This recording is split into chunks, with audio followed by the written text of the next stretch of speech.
Hello, Loxon. Welcome to the live stream. Thanks for coming.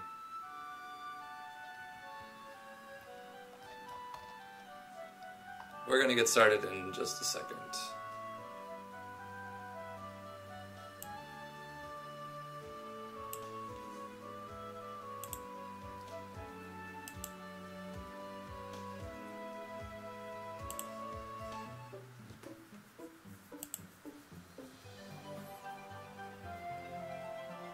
Hello. I do want to get started pretty soon today. I have a lot to do and I don't think I'm going to finish it today. So I'm going to just jump into it pretty soon. Let a couple people jump into the stream. I'm going to do early start.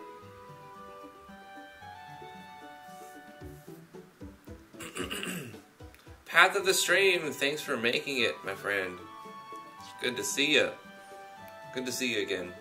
How's your projects coming along?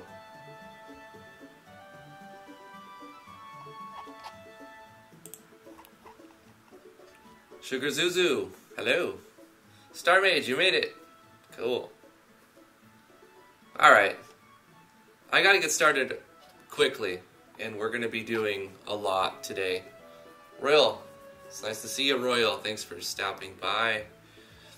So, over the weekend, actually on Friday, a very, very cool person named Cry's History sent me 15 maps. He sent me 15 maps. Let me know if the music's too loud or something. It's loud in my headphones, but I think it should be about right. Neo! How's it going, my dude? Thanks for joining the stream. So Cry's History sent me 15 really cool maps, and he's like, yeah, use them or don't, it's cool, whatever. And I'm like, okay, sure. And I looked at the project. I'm like, whoa, these are like very nice. They're very, very, very nice maps. This is one of them. I'm going to start off the stream by showing you the maps that Cry sent me. What's up, Craig? Unpro Pro, thanks for stopping by. I appreciate that. Thanks for joining the stream. How are you feeling today? Hope everything's good. Yeah, he made 15 maps, Starmage. 15. 15. William Wallace made 15 maps. 15. No, it was not William Wallace. It was Cry's History. Thank you so much, Cry's, for making these maps, and I'm definitely going to use them in the dungeon generation system. Are you kidding me? You did a fantastic job. I'll change a little bit, just here and there, as needed. You know, just like I do with everybody's maps that they sent, that I get sent. Just a little bit so that, you know, the transfers are there, events are removed, and like some things will be changed. But pretty much, I won't have to change very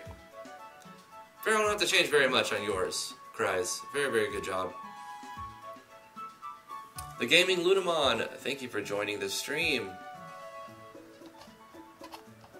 Take it easy on Craig. He's a busy man. So let's look at the first map. Really, really cool. I've been scrolling up and down. You can see it's got lots of detail already on the ground. Those little like dampening tiles here. We got like water ponds and stalagmites, and there's moss on the walls, and there's like ceiling cracks in here and whatnot. Very, very cool looking.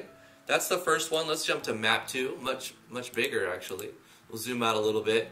Same story. They're all about this style, which is good because I can tie them together in a random way. We're going to be doing... I was falling asleep last night, and I was in my head, like as I was laying down, I was building the system in my head.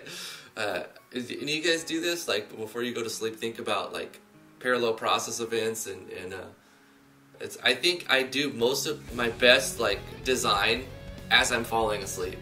And if I happen to remember what I was thinking about the next day, you know, and I'm inspired to do so, I work on it and I implement that.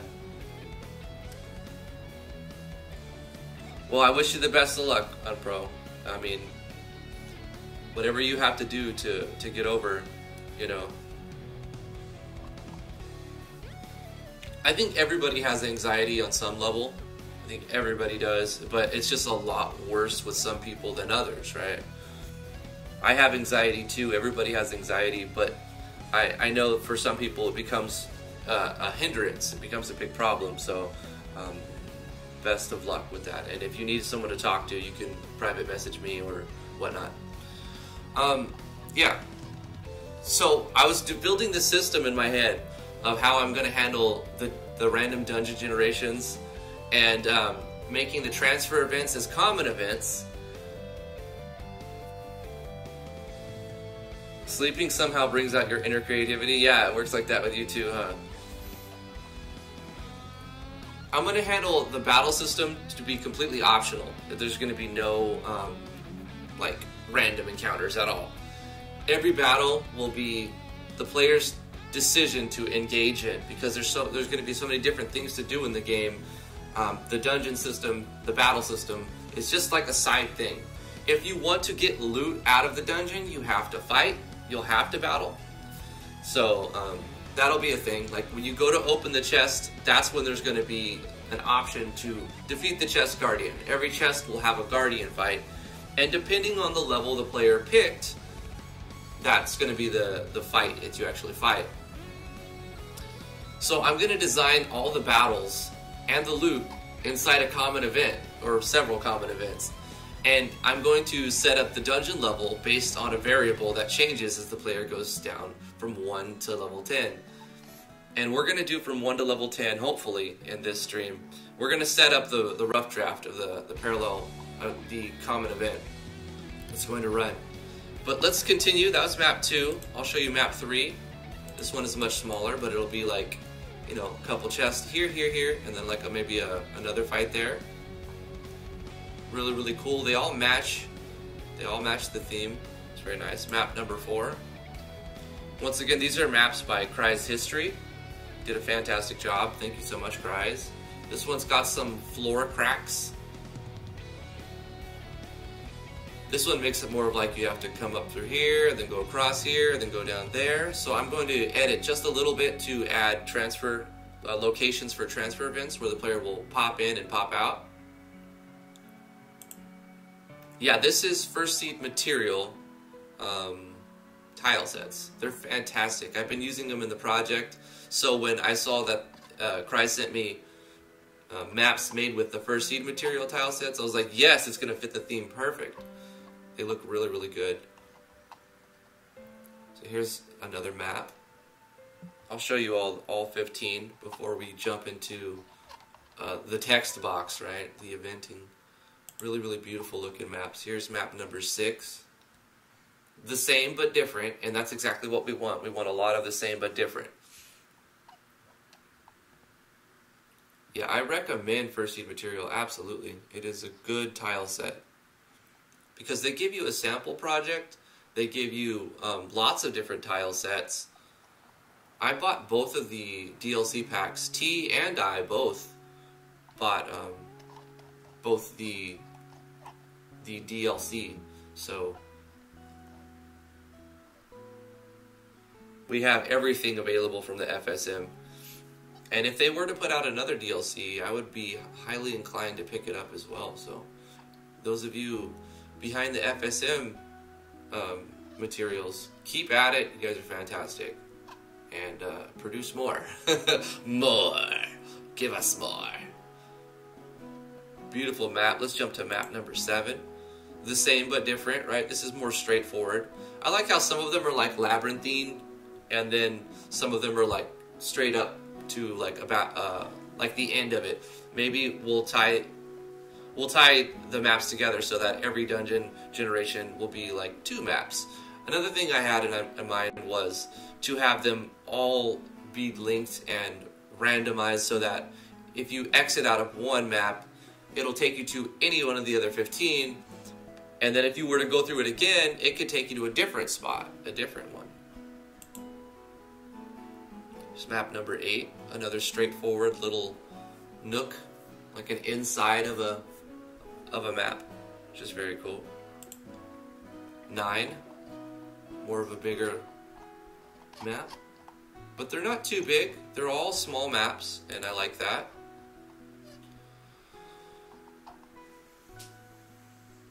Once again, this is more of like an opening map. Another cool looking map. This is an interesting tile. At first, I'm going to zoom in to show you. At first I was like, I don't understand this. But then I look at the bottom and you can see that it's a wall that's just completely covered with moss.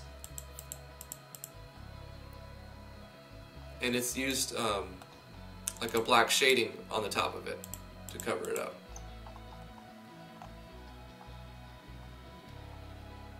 So it actually works and it looks really nice.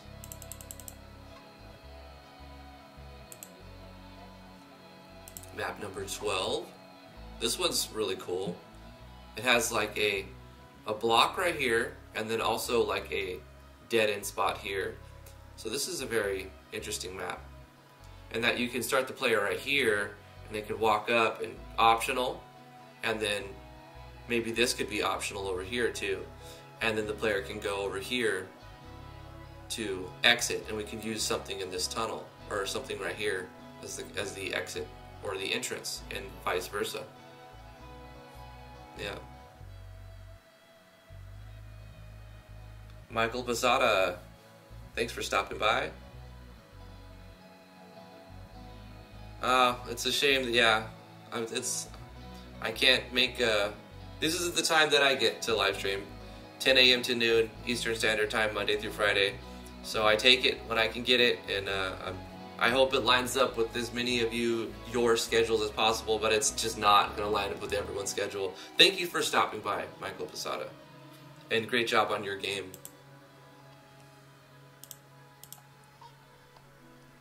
This is a larger map. I like this one. It has like this weird bridge drop-off area, which is very interesting. I'm not sure how this is going to feel walking through. In fact, we're going to put Tarax lighting. We're going to definitely put Tarax lighting. For now, I'm not going to use the starting placeholder. I'm going to use just one guy. But remember, we set up our starting system on the start screen here that lets us pick which character we want to be, Edmund or Mars or the Battle Toaster, which is not designed yet. If you guys want to design the Battle Toaster, be my guest. I'm not going to spend too many resources designing the Battle Toaster. Where was it? Map 12, 13? Yeah, 13. We're going to put Tarax lighting on these maps too. Definitely going to use that. So here's like the bridge drop off. I kind of like it.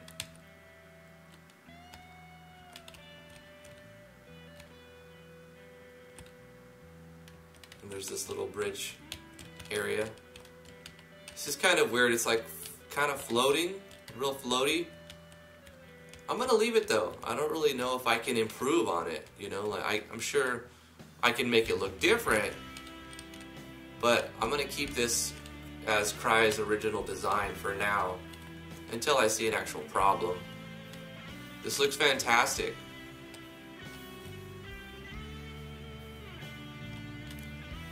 I like how there's all the detail in the ground.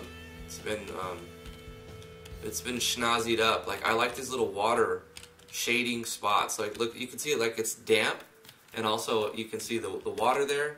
I haven't done this. I've done the cracks and the dirt and the rocks, but I haven't gone the extra mile with the dampness and also the ceiling stuff. I'm not sure how I feel about that, but I'm not going to take it off until I get used to it. And like, just because it's something is different, we're like apprehensive to it because it's different. But usually if you give it a chance, you may find out that you like it. So I'm going to leave these little like ceiling decoration type things because I think it's better than just, it's probably better. It just took me a while to like figure out like, why is this here? And of course this one I'll have to change a bit. But what I'll do with this part is make this like an entrance or an exit to the dungeon. It's a perfect entrance or exit. And I could add the corner here and add some of the, or remove some of this, and then also take this part to be the entrance or the exit, like right here.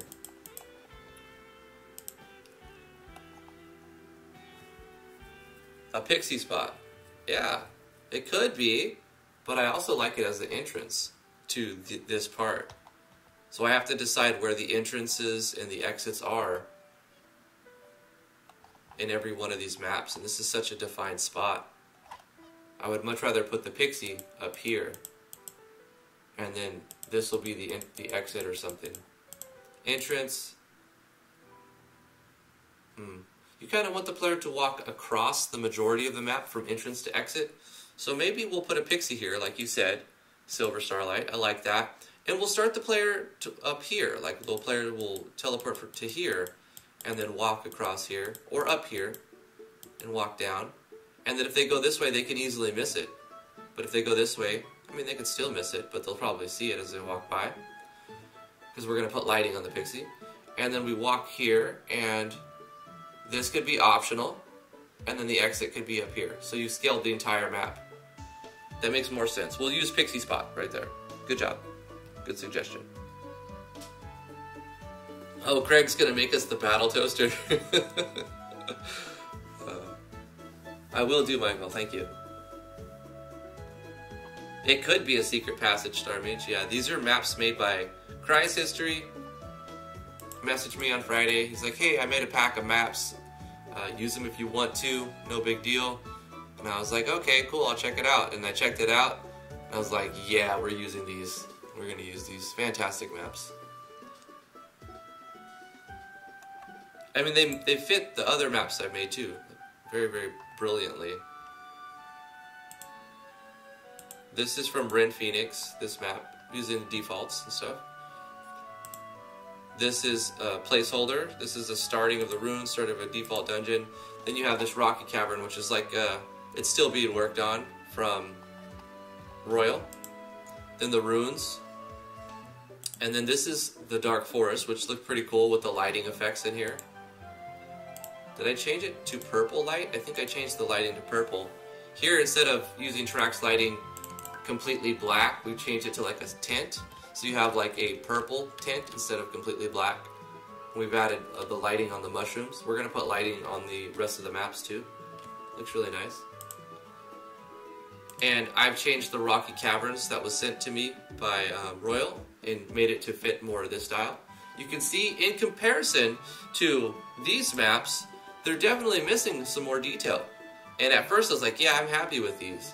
But after I see better maps, I want to add more detail. It looks too clean. It looks way too clean. These maps do.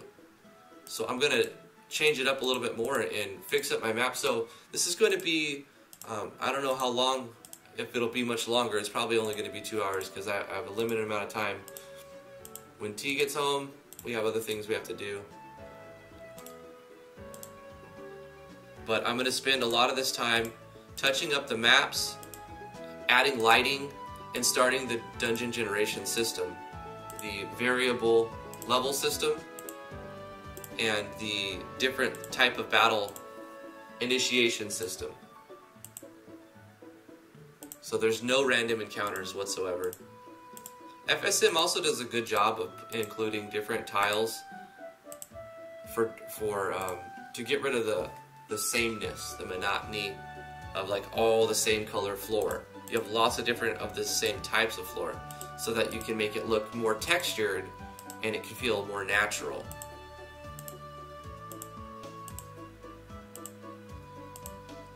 So we need to dirty up this floor a little bit.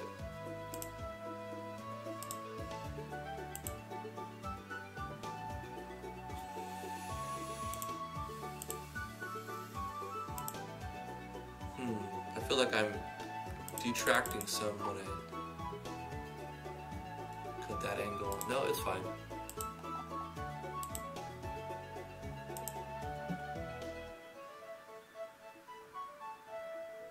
I'm not mad, only jealous.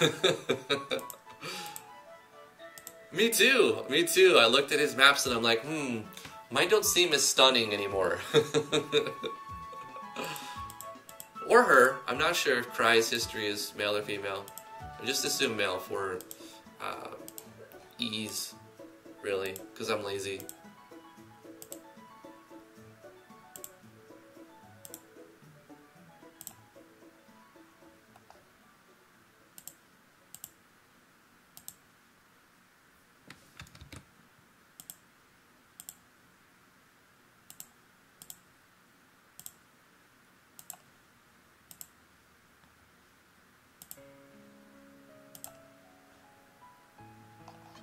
That looks a little better. We've got the floor uncleaned. We added some dirt to it. I want to add the little part of water that was, let me see, it was like, started with this darkness one, right? Like dampness, and then on top of the dampness, you add some water, like this. Yeah, that looks really cool. Very nice.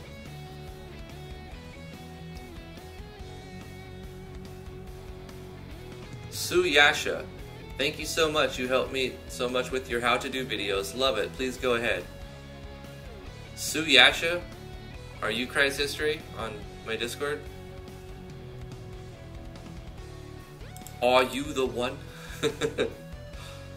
Welcome back, Craig.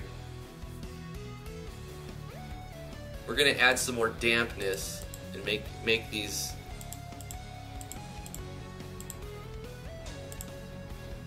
We're gonna make these a little more dank.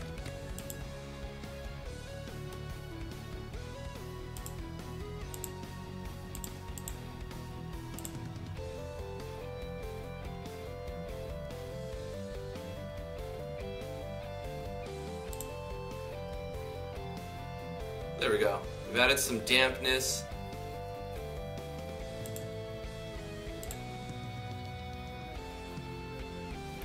Some water.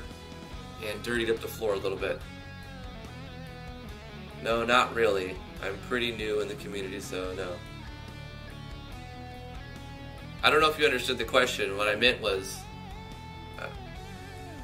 okay, wait, I think you did. Never mind. Cool, welcome to the community, Sue. We love to have you here. It's one of the better communities. The internet's full of troll communities, but the RPG Maker community is one of the best. It's gotta be very far up there as one of my favorite communities of people, because people are very creative, and well, obviously we like-minded individuals, and I like to come up with different ideas and stuff, and I'm sure most people flock to these game creation engines because it gives them an outlet to use their creativity.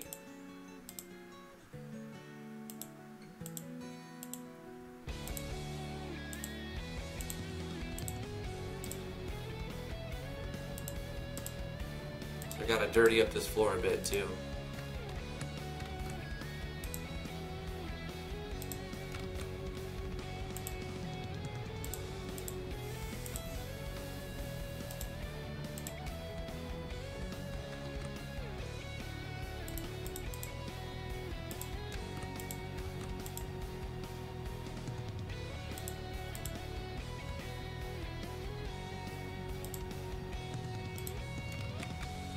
I don't like how it adds the shadowing when I put this like that. It adds shadowing. I do like the green on this black, or on this brown. It looks really nice. I'm going to remove the shadow though that it auto adds for some reason. We're going to use some of this.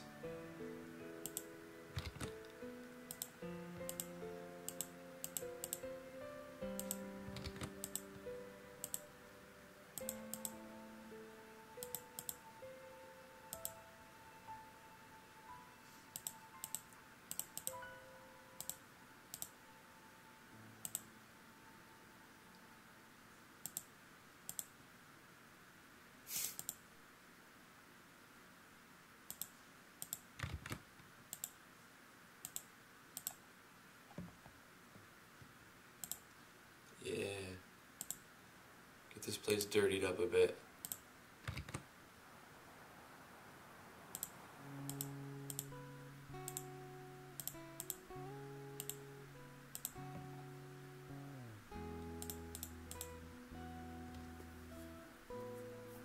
Looks a little bit better. Need some stuff on the wall, huh?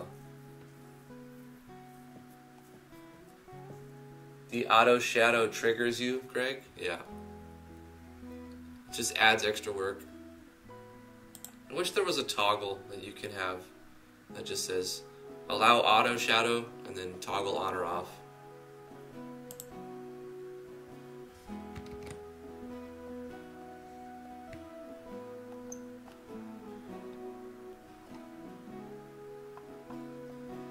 Let's add some busted walls or something. What about like this? It looks kind of too different. What about on here? Nope. Kind of works right there a little bit, doesn't it? Maybe this is using a different wall then. It is. Okay, that's what's going on. This is using a different... Oh, shoot. Using a different wall. Oh, no, it's not. It just looks fine. For some reason. Then maybe this will fit too? Yeah. What about up here? No, okay, I figured the problem. This wall isn't... There you go. Let's fix that. Easy. We'll do a little curve here. Now, all of this stuff will fit nicely. Yeah. Cool. Look at that. Crumbling walls.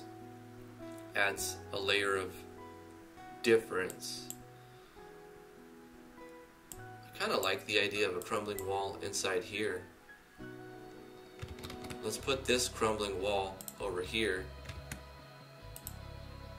This wall needs to be changed first to this. Oh shoot. To this. And then we'll use the crumbling wall. Yeah, very nice. That leaves a little bit of space for that. Cool. So this looks a little bit better. Dirtying up the maps a bit. Make the long wall dent inward a bit. The long one? You mean this one? I think I know what you're talking about. Let me move this torch.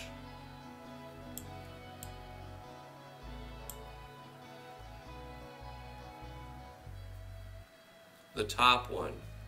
This part or up here?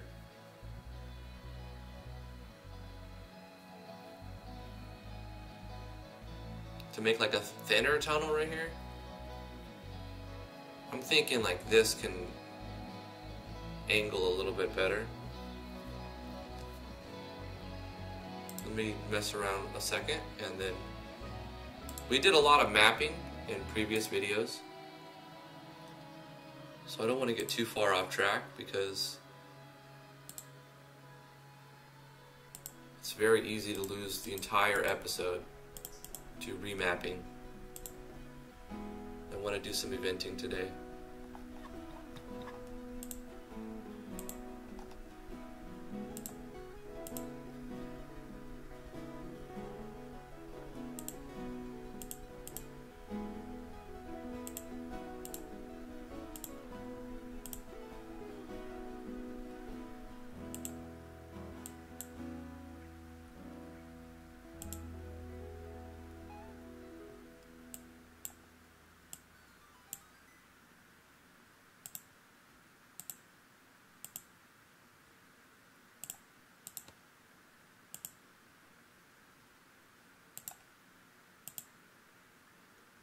That looks a little bit different and hopefully better.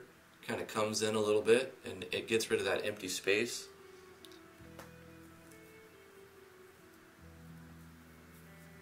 I like that. That's a good change, good suggestion, if that's what you were suggesting.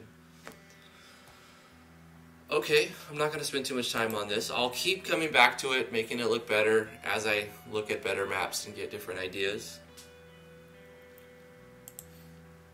This one too, the floor needs to be touched up just a little bit. It needs some more scruff. Needs some more dirtiness.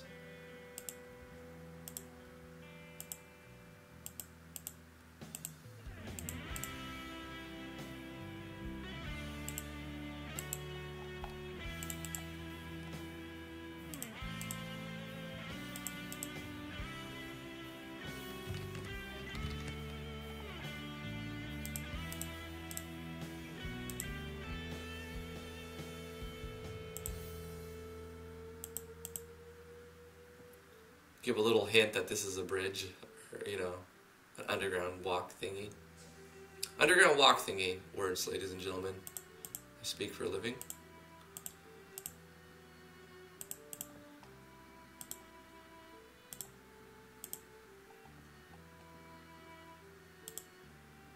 be ashamed of your early work. That's something to look back on as a point to see how much you've improved.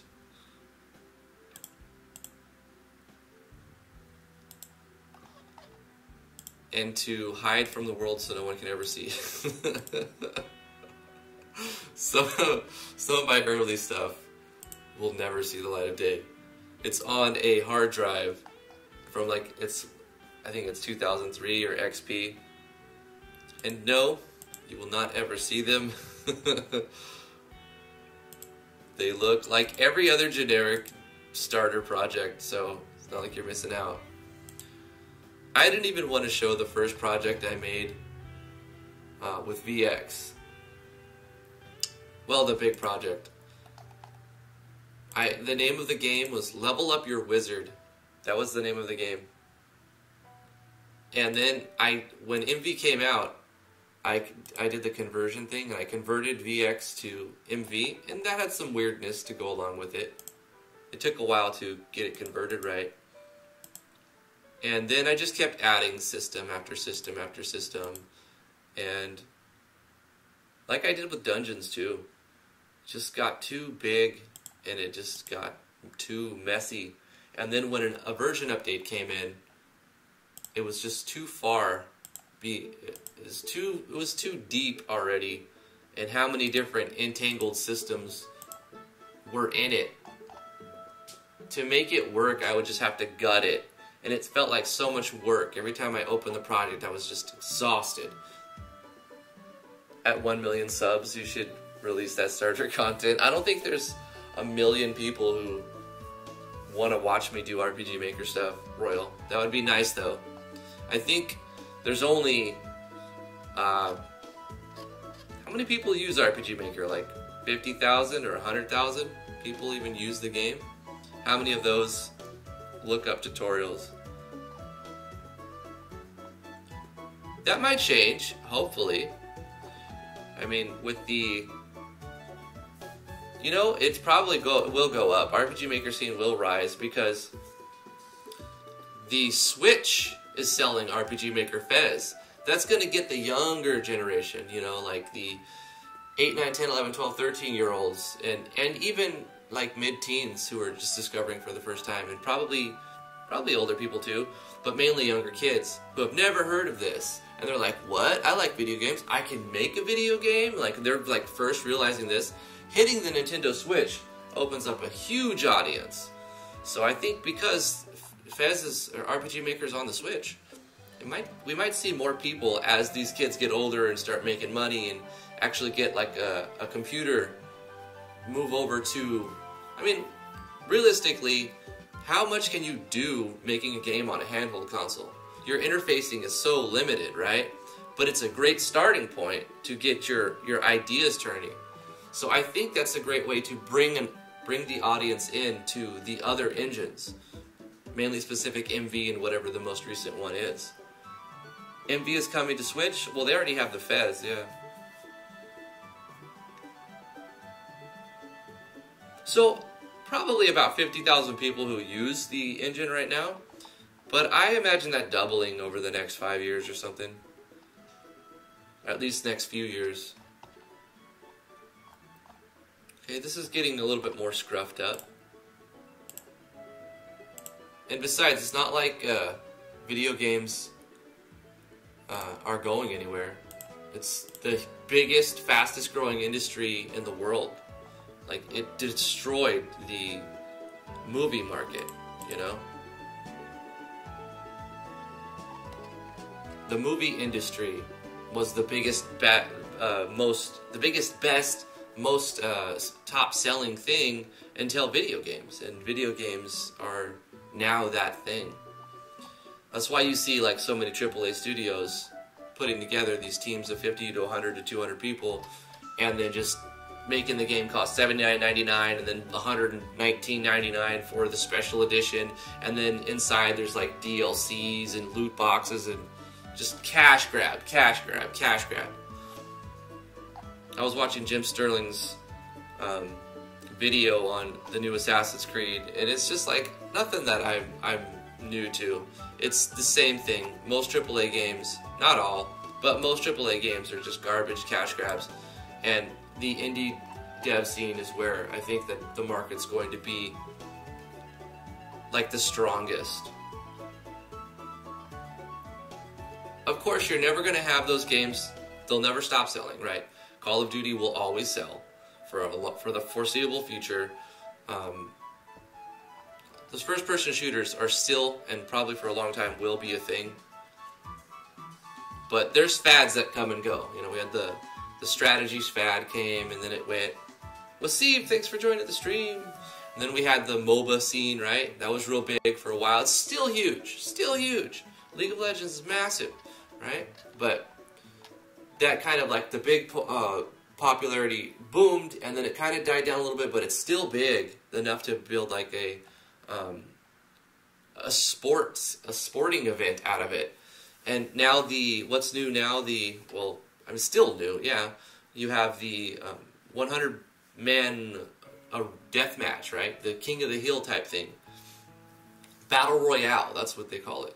Battle Royale is the thing. And it started with, I think Team Fortress actually started it. But I never played Team Fortress, so I'm not sure how that really plays out. But it really got big with PUBG. And then when Fortnite came out, it just went kaboom, you know, and blew it out of the water with Fortnite. There's probably way more I need to add to this map to get it looking better. But we'll keep coming back to it. And Fortnite will die down, sure. Like, it seems unstoppable right now, but it will. It always does. There'll be another thing. There'll be another new format that people are craving in the next years to come. And to jump on that early is where, you know, you'll see success, really. And I could have done that, and I saw it happening, but I was like, I don't enjoy this type of content. I don't enjoy first-person shooters very much. They're great and all for those who enjoy them, but I could get more subs, no problem. I can get more subs. I just turn my channel into a Fortnite channel. Or, I mean, now it's a little late to do that, but at the time when it was first booming, when PUBG was big and Fortnite was coming out, I was thinking I could do that, but then I would like not be enjoying myself, you know. This is awesome to me. This is fun. Playing Fortnite every day does not sound fun to me. So I'm sure many people have a blast doing it, and that's fine. Enjoy what you enjoy doing. That's perfectly fine. But I knew for me that I'm going to have to settle for less subs and smaller because I want to do a specific thing that I want to do. Exactly, Star Mage. Do what you enjoy and love, and people who enjoy those things will see that you like what you're doing and will follow you in that if they also enjoy those things, and you'll attract like-minded people, and you'll probably get along with those people a lot better than if you're trying to do something just because you know it's more popular. Heartless, what's up? Thank you for coming to the stream. We got a bunch of new maps. We were going down them, looking at all these really cool maps. These are created by Cry's History using the FSM tile set to match the theme exactly, pretty much, how I've been making the maps, and I'm going to start jumping into a generation system. So, the idea that I had in my mind last night, when I was trying to go to sleep, was to handle all of the battles in the chests, to handle all of the battles for when, as common events, when you open a chest. Forever Alone Party on my Twitch all weekend, but I streamed for about 7 hours. Whoa, for Royal. 7 hour stream. What did you stream for 7 hours?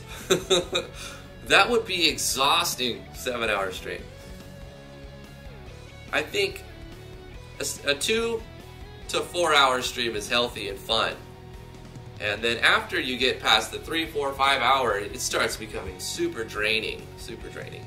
Some people just can do it all day because they're very extrinsic, very extrovert, not extrovert, very extroverted. I'm personally highly introverted, so it's exhausting, you know, being around people. I do have this safety barrier, which makes it a lot easy, you know, it's easier. It's just me in a room, really. So it's still fun, but it is draining. Making... Craig, you also streamed for 7 hours? Holy crap. Making 4-player blackjack. Oh, I saw that. I tuned into that when you were doing the blackjack thing. That was very impressive, my dude. That was really cool. Really good. Yeah, I stopped in on that stream.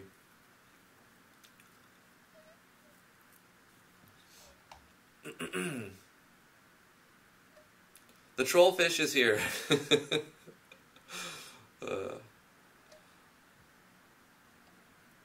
You have more generators for me. Wasif? What do you mean generators?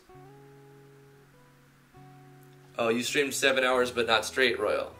Osu? Ah, that's a classic game. But you know what Osu's good for?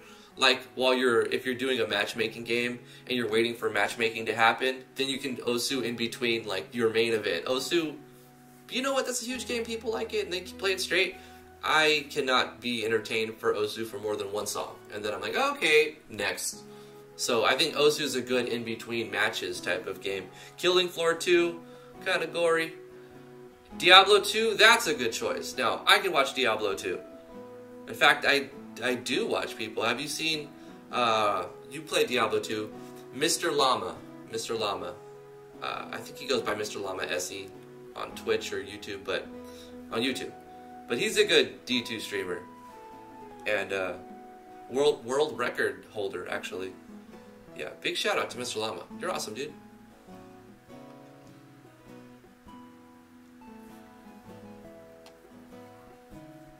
Gin parts, not a generator. Okay. Doc Weeze, you got stuck on mapping? Try a new tile set. I mean... And if you got tile sets that you haven't really fully explored, I guess what you should do is create a map. Don't give it a name, just give it a number, and start putting a bunch of stuff on it. Start very small. That's another thing. If you get stuck on mapping, maybe your map is too big. Cut it in half. Cut your map in half, and then just try to detail one small area, and then zoom out as you can, as you feel more accomplished. You can do it. Mapping has been my biggest weakness for the longest time, but even after buying FSM tile sets, I'm like, yeah, I got these new tile sets, I don't even know how to use them. So I struggled for a couple hours. I didn't get very much done in that couple hours, except for learning what combinations of tiles to put together. And then I felt a lot more confident with making maps. And you'll get stuck in a feedback loop. When you make something awesome, you're like, well, that's cool. I liked how I felt when I did it. I want to do it again. So all you got to do is get that first feedback loop going, and then the loop will keep happening. As long as you stay inspired, and inspiration is kind of hard to come by. Do you follow a game dev document for your games? Asked Beartrack. I did before. Anymore, it's just whatever I think of the night before, really. Okay, let's jump into a new common event. We did a lot of touching up the maps. I went over the new maps we got. It's time to start the generation system. So this is going to be random dungeon generation. This is going to be our transfer events. I made you open RPG Maker Drifty. Got him. I want to keep my game dev doc slim. Yeah. It definitely helps to have like a guideline and like ideas that you have in your head that you want to accomplish. And it's definitely, I wouldn't say it's unnecessary because it really improves your project when you follow a guideline, especially if you have mechanics. But the thing about them is, writing them down on a piece of paper does not make them concrete. And ideas are cheap, execution is really hard. So don't be too upset with yourself or like, I don't know how to say it. Like, just because you wrote it down doesn't mean it has to be that way, right? Sometimes you'll run into a bug that stops you from achieving what you wrote down. And instead of dwelling on that one thing, move on to the next thing. And if it's a bug that is not game-breaking, figure out how to make that a feature of your game, right? I was working in Game Maker Studio 1.4 at the time. Now I don't use 1.4, I use 2. But I was working in 1.4, and I was making this little platformer, and I couldn't figure out how to get my guy from sticking to the wall. And it wasn't like it was a bad thing that was happening, but that's not what I coded, or well, obviously it is, but that's not what I was trying to code in 1.4. But every time I would press right on the wall, my character would stick to it. So I eventually made that a feature, and I redesigned my maps so that you had to jump on the walls to get over the things. I couldn't, for the life of me, couldn't figure out how to stop my player from sticking to the walls. So I just made the map, I made the sticking to the walls a feature of the game instead of considering it a bug, and made the map so that you had to jump on walls. And it actually turned into a better little demo than if I was to bang my head on the keyboard and get upset with myself, you know?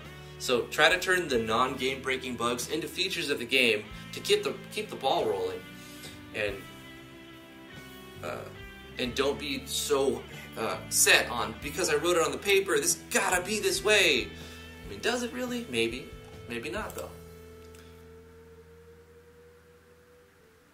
You did the ball sticking bug, too? I think it's a common bug, and I figured it out eventually, but I was like, nah, I'm going to leave it. I'm going to leave it now. It's a feature of the game. All right, I get distracted really easy, but you guys ask very good questions and have very good ideas. So this is going to be our random dungeon generation X for a bit. So what we're going to do is use a variable for the level of the dungeon. So I'm going to create a new variable, control a variable. Actually, I'm going to do a conditional branch, and we'll create the variable here. This is going to be the dungeon level. Yeah, that's fine, dungeon level. And we're going to see if the dungeon level is level 1. If it is, we're going to transport, this will be the battler thing. This is random dungeon, I'll call it random battle setup. Okay. We're going to need another one for random dungeon expert. And the level won't really determine, because we're going to use all maps at every level. So the battle system will. And this, it'll be if the dungeon level is 1, then we'll do battle processing with the level 1 creatures.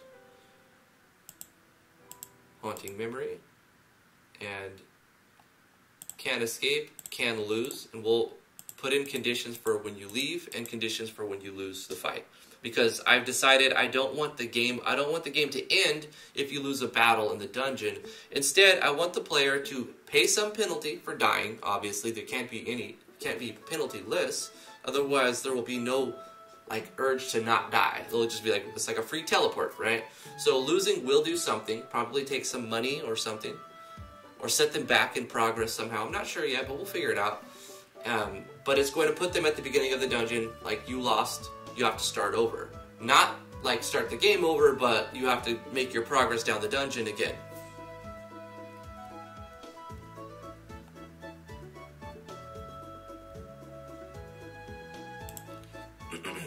Otherwise, we'll copy this entire thing and put it in here. We actually don't need an else handler, because it'll be too weird looking.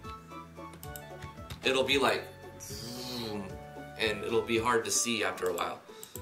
So we'll just do conditions like this. If the variable cannot be, it's not a quantum bit, it cannot be two numbers at the same time, so it won't be a problem if we don't use an else handler here. So we'll say if the dungeon level is 2, then we'll do battle processing with the level 2 monsters. We can copy this, paste this, and I'll do it for up to 5 right now because we only have 5. We only have 5 monsters that are fully designed. All of the monsters in the game will have 3 custom moves. And also, I had another idea last night. I wanted to put every creature have 3 drops. A common, which will drop 50% of the time, an uncommon, which will drop 10% of the time, and a rare that will drop 1% of the time. And I was racking my brain and I was thinking, what am I going to have for the rare drop? The common could be like a regular crafting item. The uncommon can be whatever, another crafting item, or even like a gem or something for a gem system. But I was like, what is the rare going to be? It has to be something good, and every creature is going to need a rare. It needs to be specific. And then it dawned on me, well, instead of making like a blue mage specifically, we can kind of put the blue mage. Wait, I messed this up as I was talking. Copy this, paste this. We can have the artifact or a relic part of the equipment. I think I've already set that up as a relic. Yeah, relic. Be a piece of gear that grants the player a skill. What skill? Well, one of the best of skills that the enemy has. And I've already created custom skills, 3 of them for each enemy. So why not give the player one of each set of the 3, right? And that'll be the rare drop. So farming the same creature over and over can get you a relic that will grant you one ability from that enemy. And I was like, oh, that would be so cool. It'll be, I'm actually putting the Skinner box in effect, really, of course, but that adds replayability, and it will be like a payoff for the player because he gets more power, or she gets more powerful, gets a new ability for farming a creature. So I'm gonna go with that. Think about your game when you lay down, because that's when you'll get your your best ideas will come to you when you're not sitting at the screen.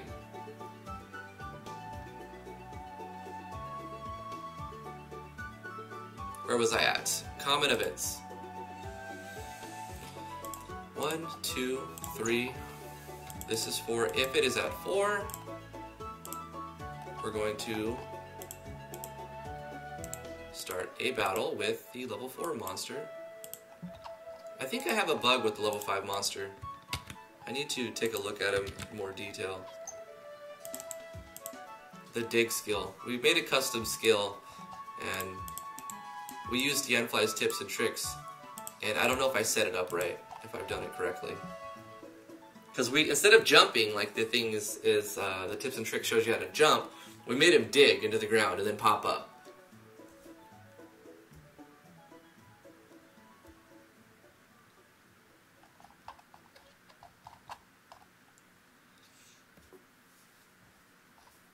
Oh, I had an idea for you, Royal.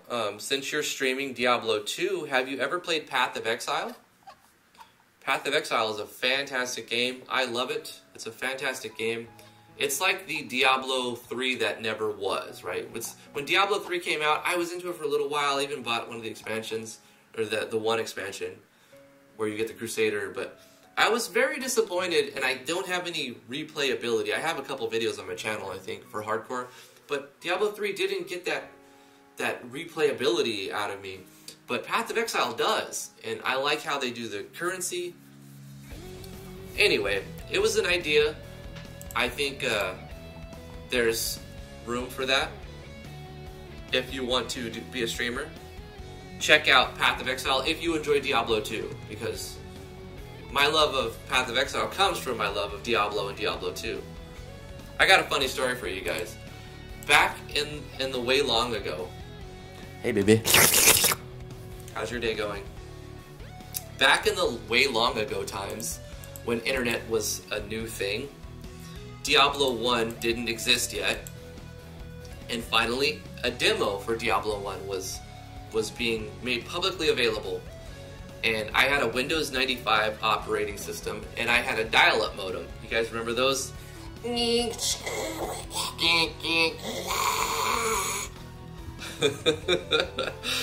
had a 28.8 kilobit per second dial-up modem.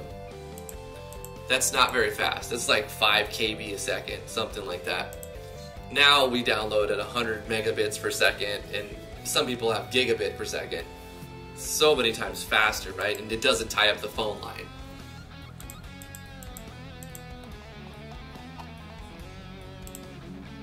This will hold a good placeholder. So I can call the common event run dungeon battle setup, and then depending on what dungeon level variable is set, it'll start a fight with whatever I want. So this is a good placeholder for now. We're going to jump to the dungeon transfer event.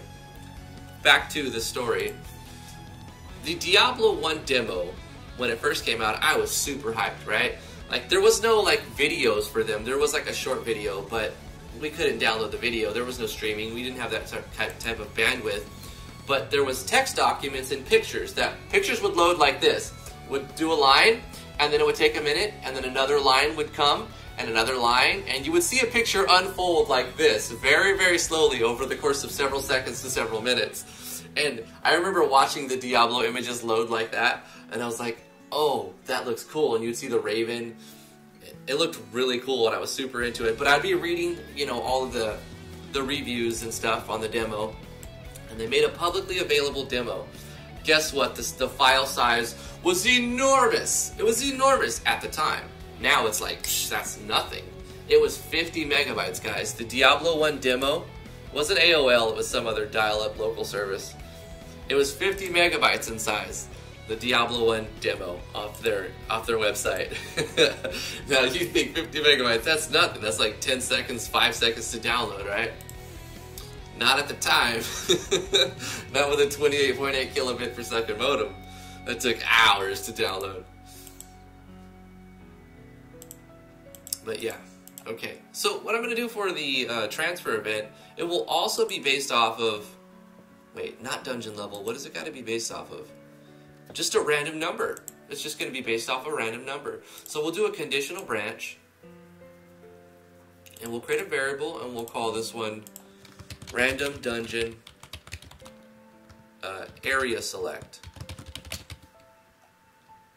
I like the truncation of random area select. There we go. So what we're going to do with this is check to see if it's 1, and we'll do the same thing over. But before we check to see it, it'll be 0 automatically, so we need to roll that variable. Let's set it to a random value between 1 and the number of maps we want to use. We'll say 15 for now, because I have a set list of 15. It'll make it simple, and then I'll add custom ones after that.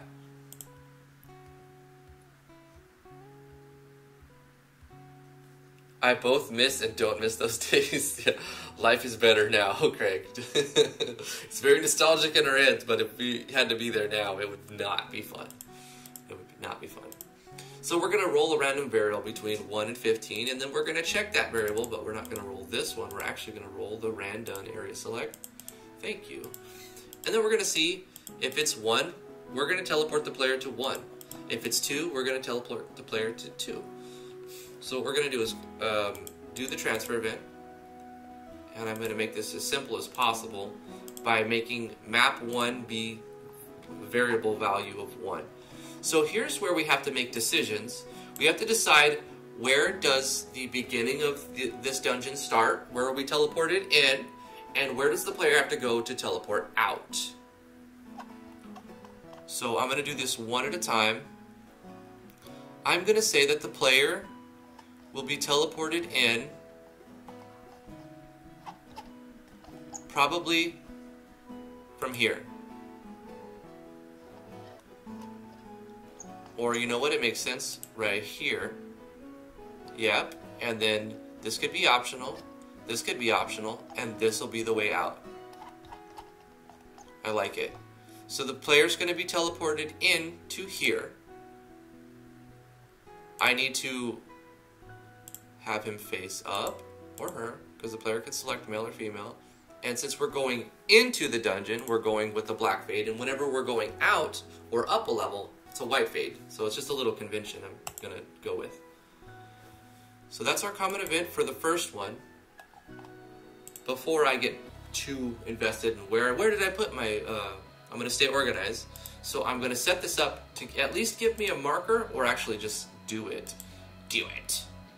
I need to test to see if the player can walk on these rocks and stuff, and what the player can't walk on, and set up region restriction right off the bat. So the player can walk on this, can't walk on the rock, but that's fine, can walk on the mushrooms. This works perfect, fine. So this will be the transfer event. But I also need to draw attention to it so the player knows this is where they have to go to exit or enter. All of the entrances and the exits need to be noted somehow. So let's do that using the tile set, or using a doodad or something of that nature.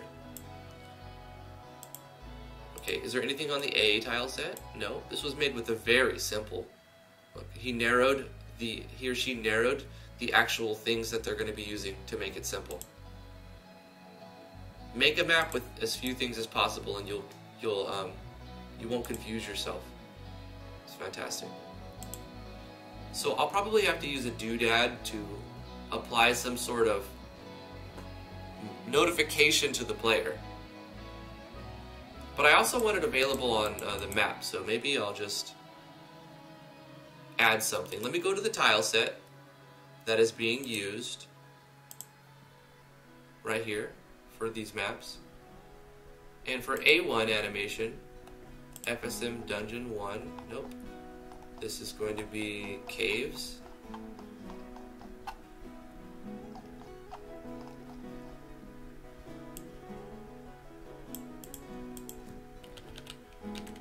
Yeah, Dungeon.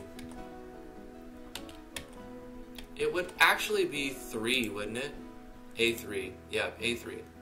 So FSM Dungeon. There's no 3, but we can add a 3. We could even add part of a different tile set if we wanted to, as long as it matches the scheme. I want some sort of notification.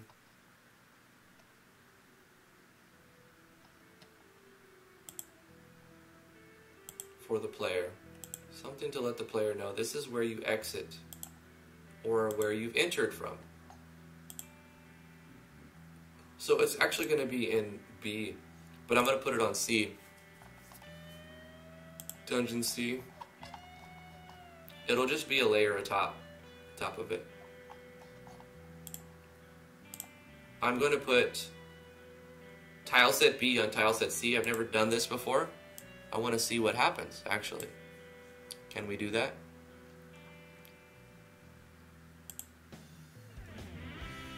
Yeah.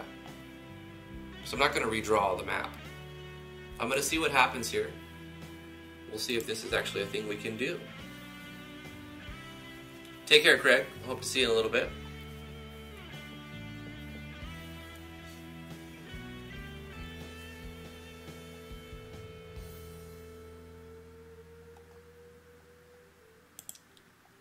So let's add these rays of light or rays of darkness onto here.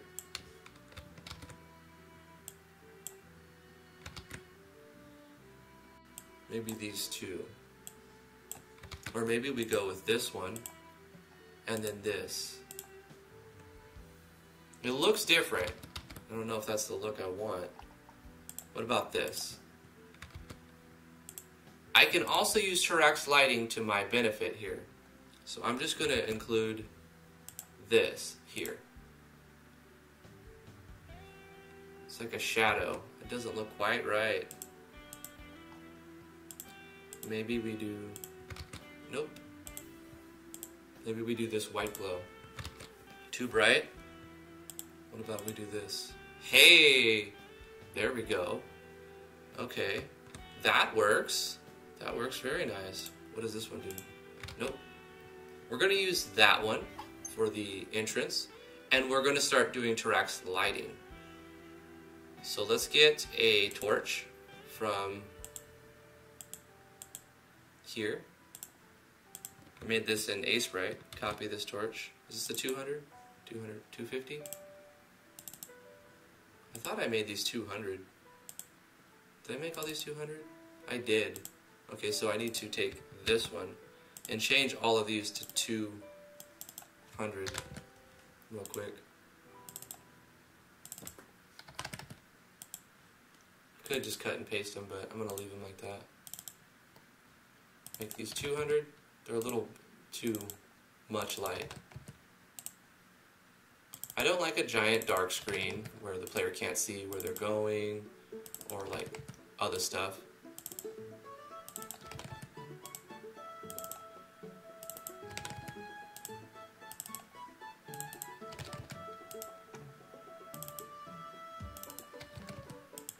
I think that's all of them. Okay. Then we go here and paste a torch. How Turax lighting works, if you don't already know, is once you include a single event that has the light note tag, it will turn it on. It will apply shading, making everything dark except for the radius of player light that you specifically say. And you set it up here, so you can change the player's light radius in the plugin parameters. And I've raised it a little bit, I think, to 350. I think it was 300 default or 250 default, 300 default, I don't know. And so it turns on with this note, and you put light, or you can put fire, and then you put the radius in pixels, how big you want the light to be, and then the color you want the light to be. So we're calling it like an orange, whitish color. And so once I put the first one down, it'll make everything dark. But I'm gonna also paste the same torch around a little bit to give some light to the area.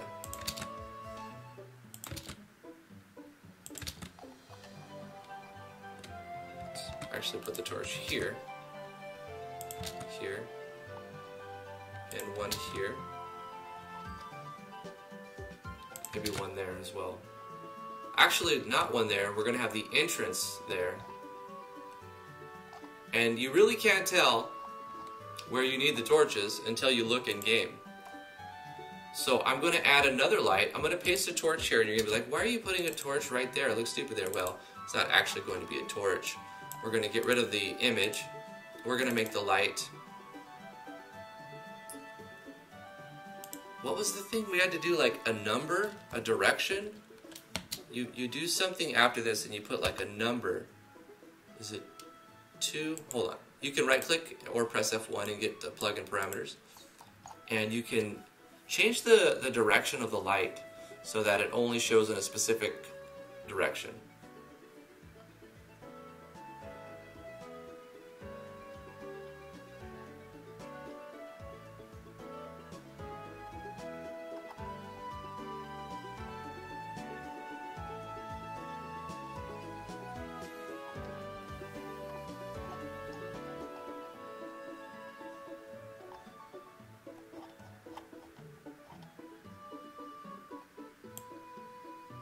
We could make it a flashlight even.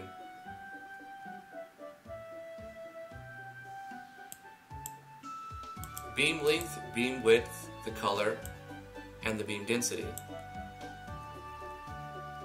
To use a flashlight effect, use that and flashlight off. Let's see if this does it to the player first. Before I do that, I'm going to use light and then include a number at the end because I think that had something to do with that. And I'm going to make this a white light.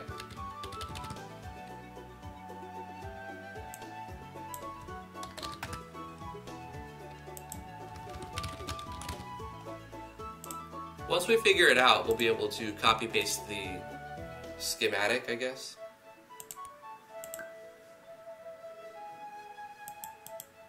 Okay, so that doesn't work.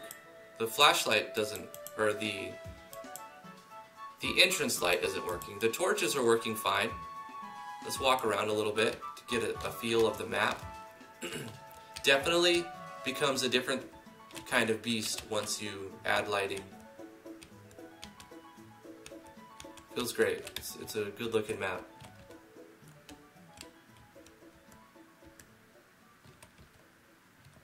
And then this will be our way down. Cool. There'll be chests scattered. Probably a lot of chests because they're optional fights. So like chests, and like on every dead end, pretty much there'll be a chest somewhere. I'm happy with the torch placement. That's fine. They give plenty of light and still have some sort of darkness. The shadowing, the way that it looks, definitely looks like that's a transfer event, right? But we need to add some Trax lighting. So let's turn this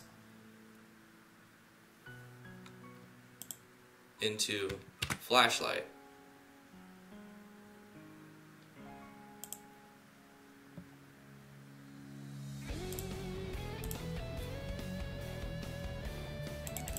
I may have to do flashlight on. Oh, there it is.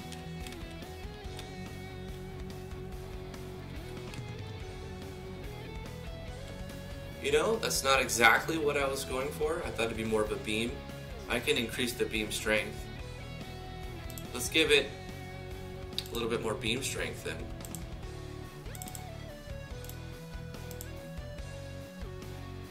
Heartless says flashlight 112 88888 01. We're likely to change this a few times.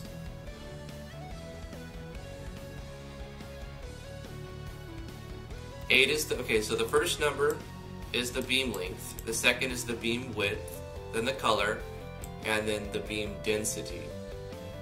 Let's go with length increasing. So the on will change the first number. We'll double the first number, so 16.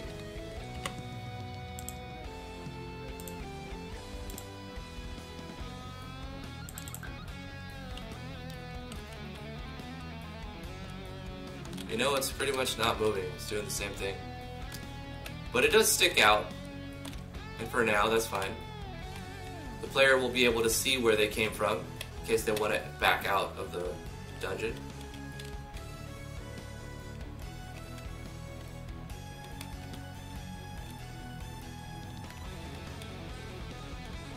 Obviously, it's not exactly what I'm going for, so I'll keep messing with that. But I'm going to move on with the dungeon creation. And we're going to do the exit and design that. This event will also be player touch below characters. And it will prompt the player with some text. If the player wants, since this is where they're starting, if they were to come back here, it would be like their exit point. Would you like to exit the dungeon? Yes or no?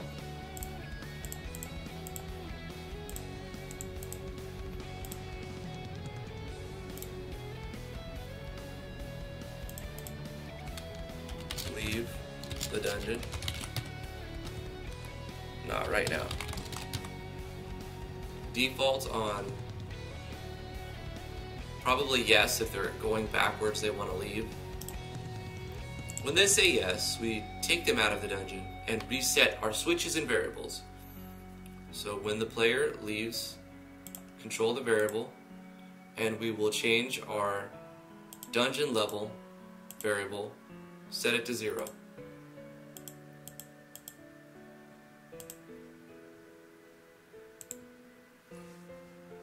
We will also have to turn off some switches that I'm using for the chests. So we're going to turn off level 1. The thing about it is, it says level 1, but we won't need a switch for every level. We will only need a switch for a total of each. We'll use the same switches for each level is what I'm saying. So these 5 switches we'll use for like 100 levels if we wanted to. So we're going to turn off the chest. 1, 2, 3, 4, 5. Turn it off. And we copy this, we paste it, we edit this so that it's number 2. Paste this so that it's, number 3. Paste this so that it's number 4.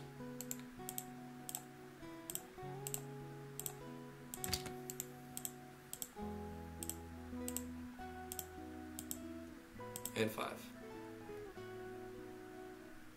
What's up, Devin? How are you feeling today? How are your projects coming along? Thank you for joining the stream. We love having you here. You're a part of this project. You are the tinkerer. So not only are we going to turn off the switches, we're going to probably turn off some other stuff as well.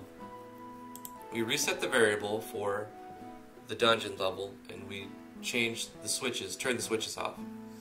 For now, that's what I'm going to leave it as. This is so the chests will close, and when you go to the next level, they open. I mean, they'll be closed so that you can open them. If they say no, then we're going to do a movement event. And we're going to move the player up, but we're going to skip if cannot move so it doesn't lock the player up in a weird case that I copy paste this in the wrong spot.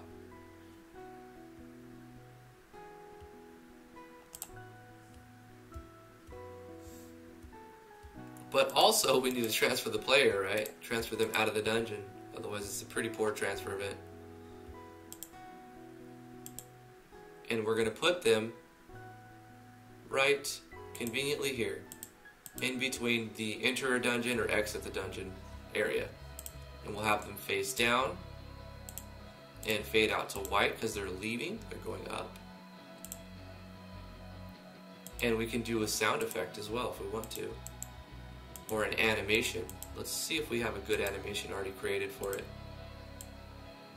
So I made some transfer player graphic. Yep, wait for that completion. And then we want the animation before the transfer, and then we transfer it. Okay, let's test the transfer event. You have a question for a plugin. It's a dual-wield one. Oh gosh, dual wielding is so broken. KPLabsGaming had an interesting plugin.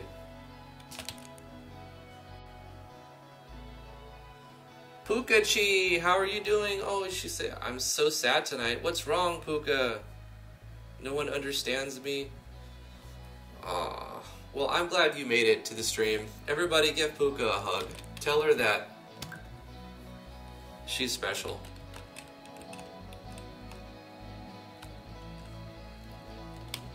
Well, I don't understand the situation you're in, unfortunately, but maybe if you let me know what's going on, you can private message me on Discord, or you can talk to the chat if you just need a group of people to talk to. I hope your day shapes up. Let's test our transfer event. Would you like to exit the dungeon? Not right now, it just moves us up. Would you like to exit the dungeon? Leave the dungeon. We got our animation. Hey, and it takes us out. How about that? Cool. I think we should make this stone tablet glow. Let's make this stone tablet glow. Something wicked.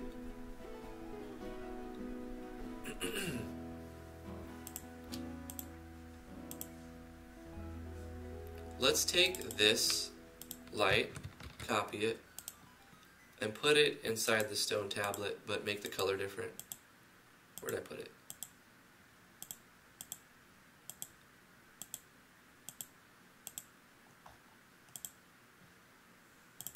We'll make a light right here.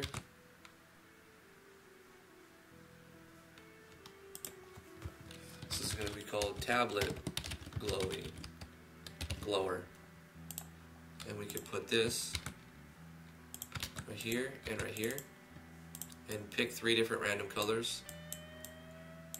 1, 2, 6.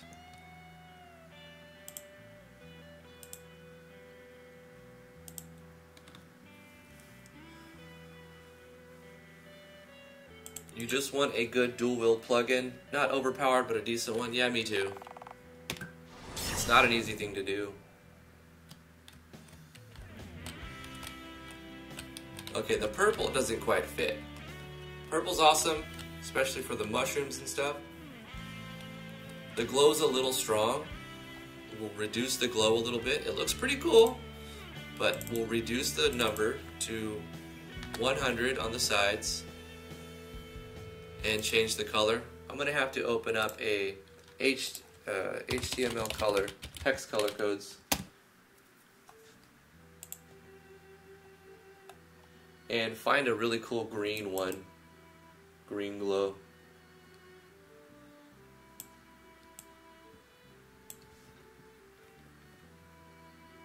Well, actually, maybe blue.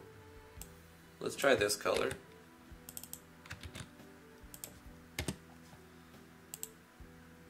And we'll put the same one on the other side.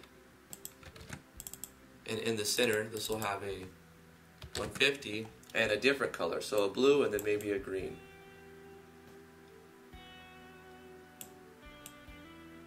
Let's see how they look when they blend.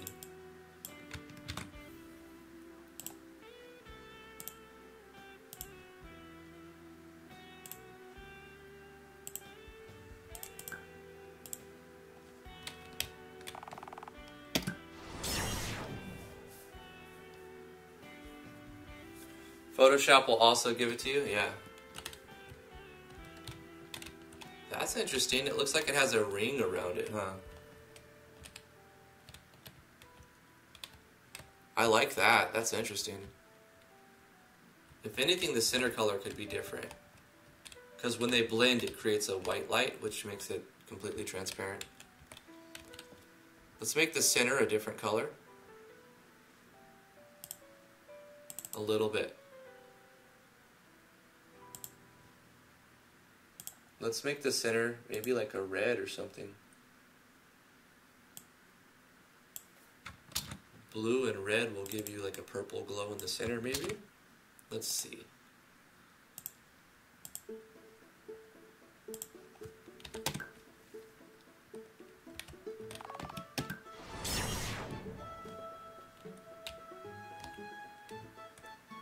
That's interesting.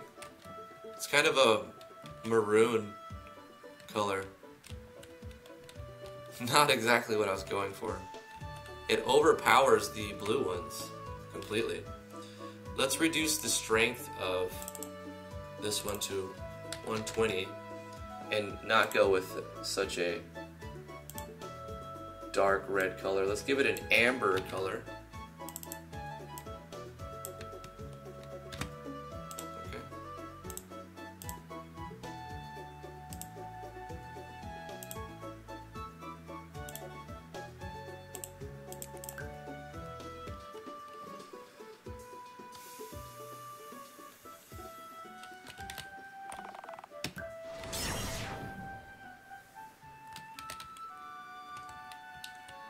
Hey, I like that. That's my favorite so far.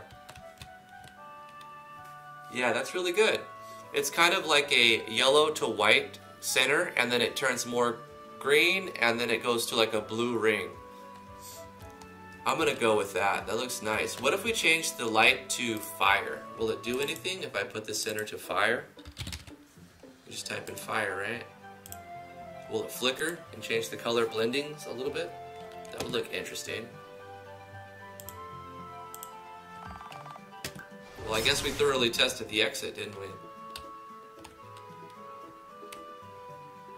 Hey, that looks nice. The lights on the outside stay the same blue glow, but the center flickers a little bit. So it has a little bit of a flicker or a flutter. And even when you're up close to it, you can see the blue glow, which is really cool effect. The player's light usually overwrites the light, but it doesn't when you have them blending the two. The blue, I mean, it does blend, but you can still see the outer blue, which looks really nice. And it's subtle. It's not like super noticeable, but it is there. And I really like that little bit of color. That's cool. I'm gonna keep that. And I originally wanted to use fire for the torches, but when all of the torches are flickering constantly, it bothers my eyes. So I'm like, I'm just gonna make them lights. I like the convenient hiding of this treasure chest. You actually have to commit in going over there to notice that there's a treasure chest there. You can walk to the wall, you don't see it because of the terrax. But if you commit, you see it, there's a treasure chest there.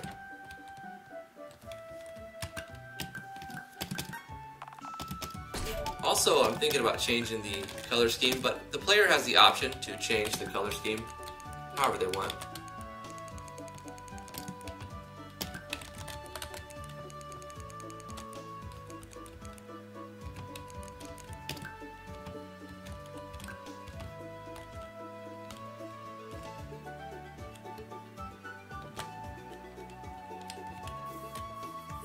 Cool.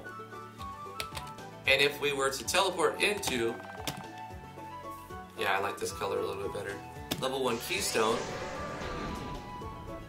We teleport into, it's always this specific spot, but it doesn't have to be. And then when we exit out, exit the dungeon, takes us out to there. So what we can do, once we set up our common event, let's go back to that, is have the map transfer us to different locations, just like randomly. So we've got this one set up. Let's copy it and paste it and have the next one. if random dungeon area select is valued at 2, then we're going to transfer to map 2. We will also need to design the exit before I go too far. So here I have to decide again, where is the player going to enter and where's the player going to exit. I think this is a good entrance point maybe, because you come down and then you have options. This is an alternate path and an alternate path, and then you come down here, this will be an alternate path, then you come down here,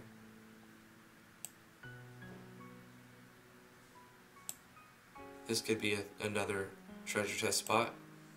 So I'm thinking enter or exit from here and up here.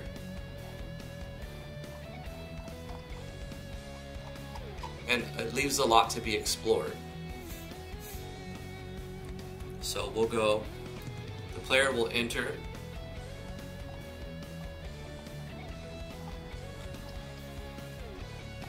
from the bottom and make their way up into here.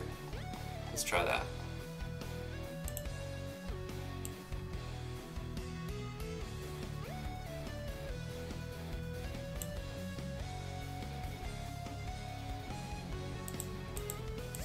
Right here will work fine.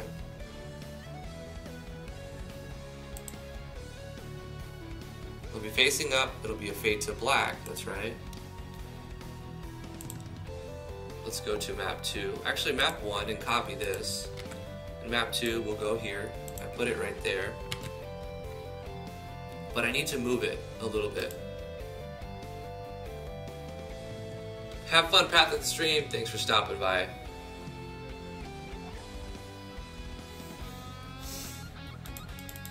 So I need to change the map just a little to fit the transfer.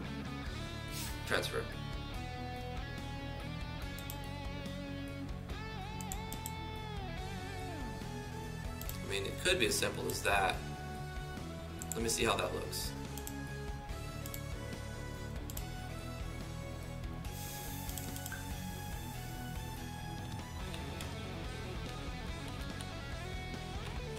It looks very like, whoa, what happened there? Somebody took a bite out of crime.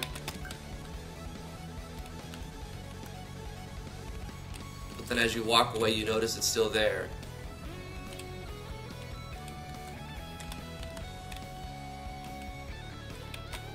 It needs something.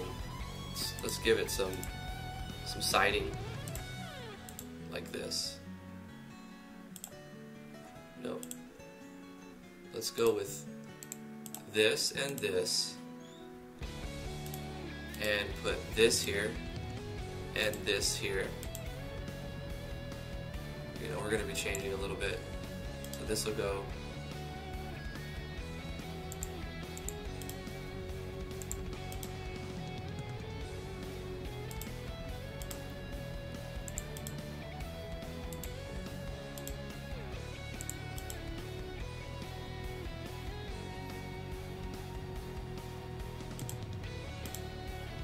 that and that. And we used, I think it was this one.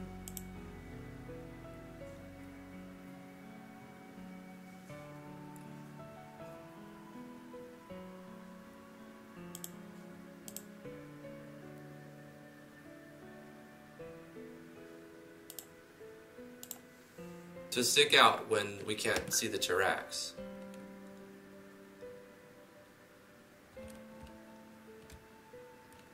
It's rough. It's very rough, but it works. It looks different. It looks noticeable. The player will immediately know this is how you leave, right? Right. But I'm going to bring it down one more. I'm going to go like this. Bring this down. And also the painting of the map different. We're going to use this little crack there, and then this will go here.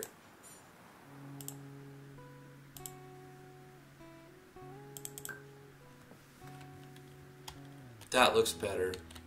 Oh, it looks a little bit better.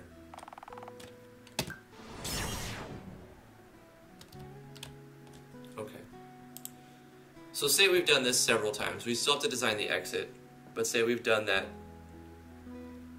a lot. We've got all the maps. We'll need to have this thing, the dungeon generation system thing, let the player have a random chance to pick where they go. So instead of designing it right here, we design it in the common events. And I can just call this common event whenever I generate a dungeon.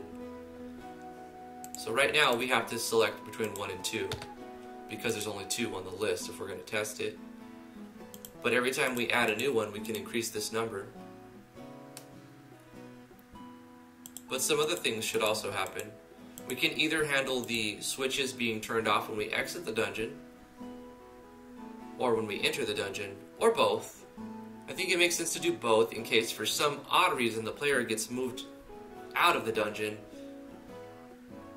like without using the teleport events, exiting. So we'll reset the switches and variables on the entrance of creating a new dungeon, as well as exiting. But from the exit of a dungeon, not walking out the entrance, that will also reset because then the same switches are being used. Yeah. So it's going to reset consistently. Is there a pet system for MV?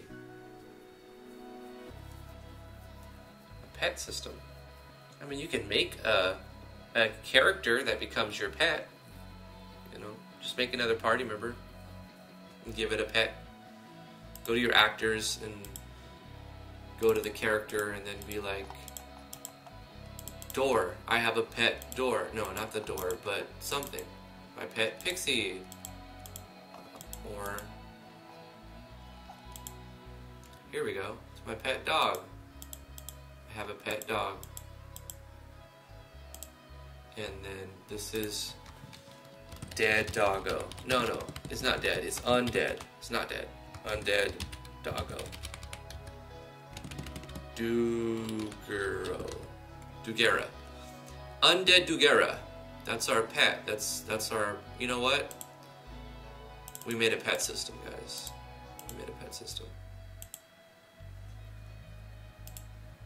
It's not really a pet system, but you know. We walk around. We've got our pet. Look at that. Undead Dugo follows us around. I think we're just gonna have the dog follow us around for now, for no other reason. And then we just need to give it a face graphic and fix the bug. I don't want to reinstall my library files to fix it. But maybe there's something I can do. Just exit the dungeon. Okay, what was I doing? Calling the common event here. So instead of transferring the player, we don't even actually need to show the animation, right? Generate dungeon. Oh yeah, that one we do. But we don't need to show the animation for the transfer player because it's in the common event. So we show this one. If map select item is 20. Okay, that's for if you use an item, the right item to start the dungeon. We'll show the generate dungeon. We'll take away the keystone item that they used. And instead of doing a transfer, we call a common event. We're going to call our random, what did I call it? Random exfer. Random dungeon exfer. Common event. So then when we generate it, it rolls a common event, or it calls the common event and rolls the random number between 1 and the maximum number of maps we have. And then it picks one, and whichever one it picks, it'll transfer us to that location. So let's test it out.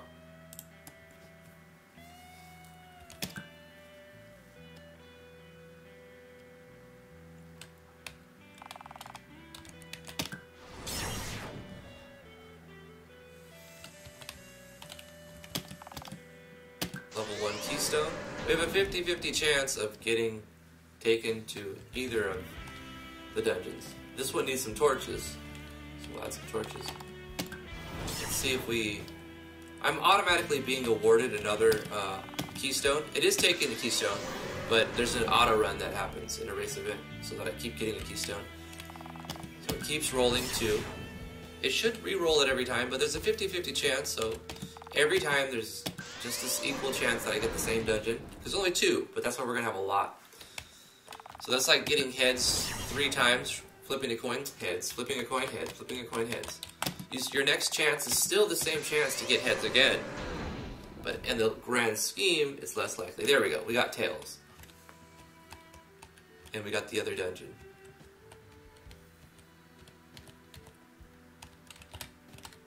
Okay, let's put some torches in the second dungeon and decide where we're going to. I just noticed the floor looks very not different here. I'm going to do a little bit of stuff here.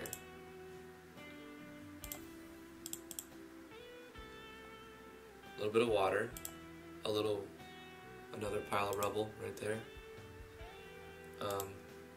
What is that? Whoa, nope, not that. Can I put this on top without erasing? Nope. That looks better like that. Throw some cracks in the floor. The floor needs some potholes, basically.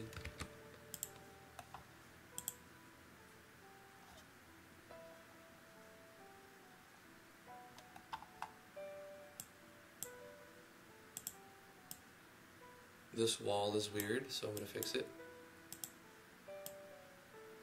That's better.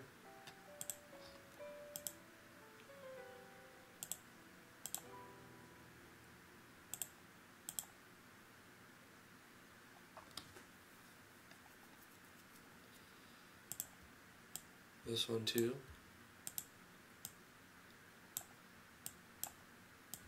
I just randomly notice differences.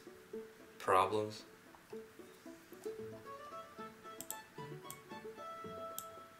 This was the first time I learned how to like use this tile set halfway decently.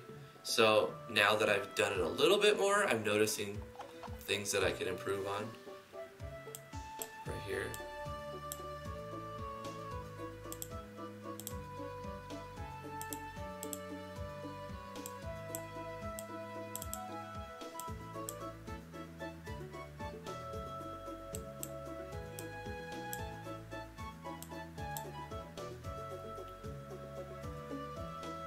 Let's put a little bit more detail in the ground.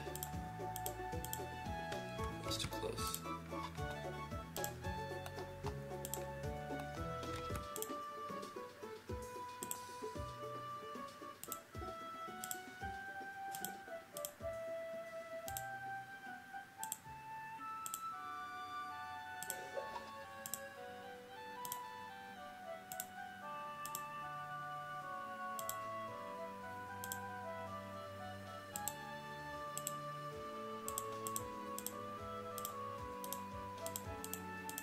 It's like I use it cracked, like the ground is cracked. Instead of using the mostly uncracked ground, I use mostly broken, cracked ground. So I'm going to put a lot of this other thing down, which is the uncracked ground. I mean, this still has some kind of indentation to it, but I don't know why I picked the floor I did. I don't know why I did a lot of things, actually. Which is fine, right? We get better as we do something over and over. And sometimes it's like this when I'm cleaning the house too, or cleaning anything. You don't notice the dirty stuff as much until you start cleaning and removing dirty stuff, and then you're like, wow, there's a lot of other dirty stuff.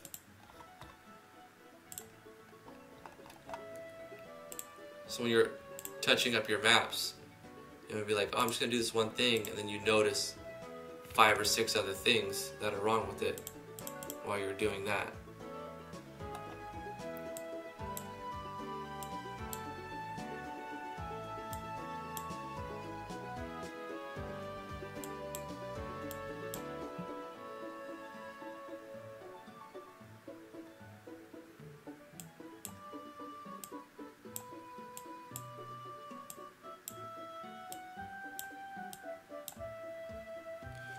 and I'm sure there's going to be several other things that I fix. Well, yeah, I think I made an improvement very quickly right there on that map. Especially with the lighting. Very, very good change to the lighting. It looks less like clean poster stamp. This one still looks kind of clean and poster stampy. Needs a lot of work. It's very maze-like. I do like the little mini cave I made. This was a really cool. This is why I tell people to start on small maps, make a little tiny map, because you can get so much better at focusing on the detail and get all of the ground right and the tiles right, get the right selection, get the right feel for the room, and then add lighting. Oh yeah, Jeff is in here. What's up, Jeff? I made this sprite and a sprite. I forgot he's in here. I think I'll leave him in here. He'll be an Easter egg. Maybe I'll give him some dialogue or something. He just runs around this little cave room.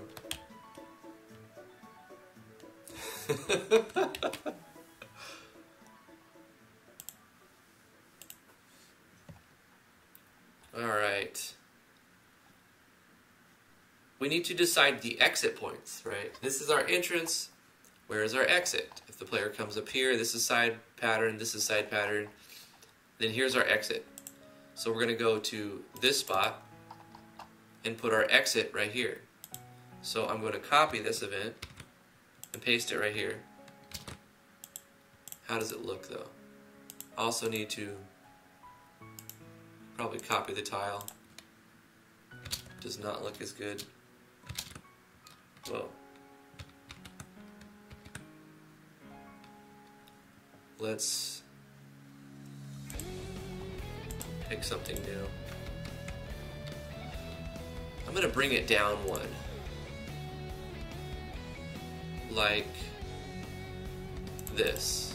So that there's a noticeable indentation, I guess, in the map.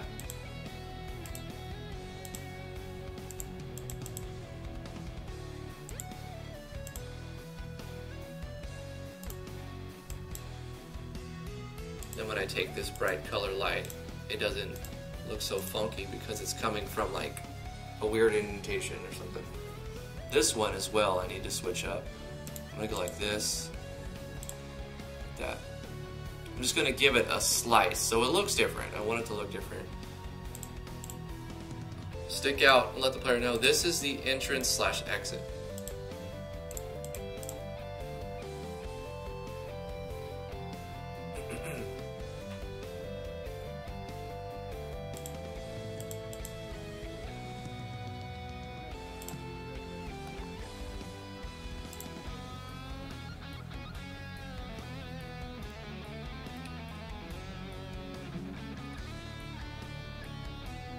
I made a free RPG Maker on Steam and people flamed it. Well, you're gonna have people flaming your stuff no matter what. My recommendation is, if it's gonna be free, you should put it on other things besides Steam, to be honest. Didn't you have to pay to put it on Steam? You shouldn't throw the money at that. You should put it on like itch.io. I mean, if you want to put it on stream, it's fine. It sucks that, you know, you got flamed, but it's just inevitable. Don't get too bent out of shape over it.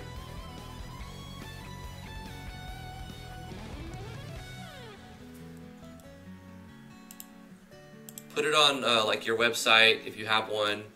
Put it on itch.io. Put it on all the free sites. Don't throw money at it if you're not going to make anything on the return. If you want to put it on Steam, sell it. And don't sell it cheap either. Don't sell it. It's $1.99. Garbage. I don't care. Your game should not be $1.99. If you're charging for it, make it a game that's worth putting your time into. If it's a game that's worth putting your time into, then you should charge a decent amount. Like, no less, for a short, like 1-2 hour experience, no less than $5. $4.99. That's the lowest. And if it's more than a few hours, $9.99 minimum.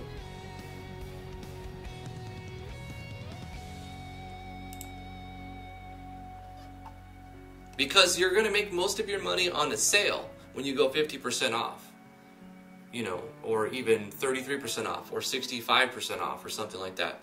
And that's when you're splitting that with Steam as well, right?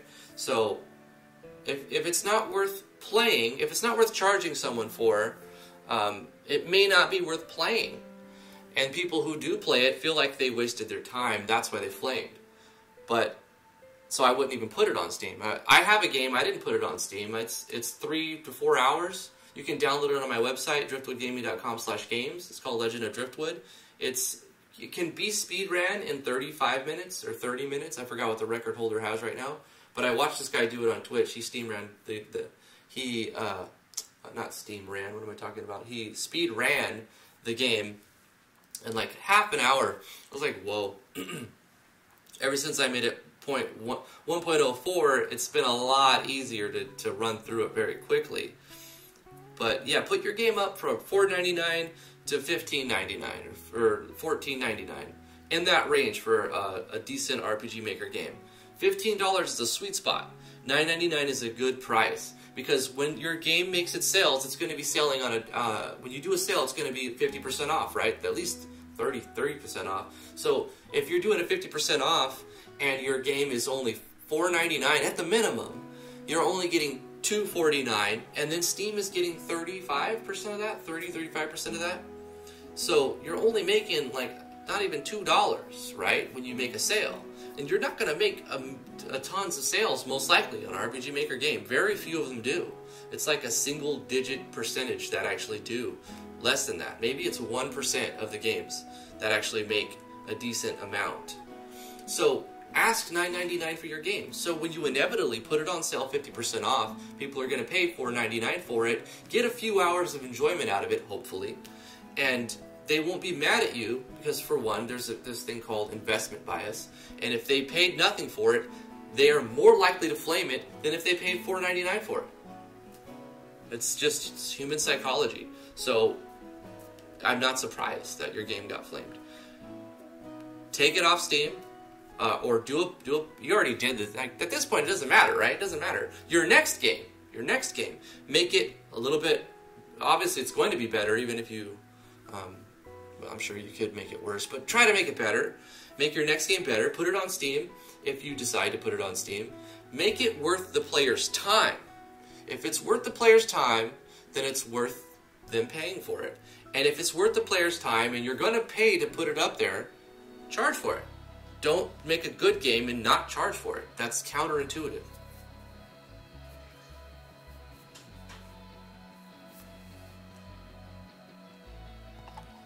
So this is our exit event. We need to make it different, because this is not going to say, would you like to exit the dungeon? It'll say, would you like to proceed to the next level? Would you like to proceed to the next level?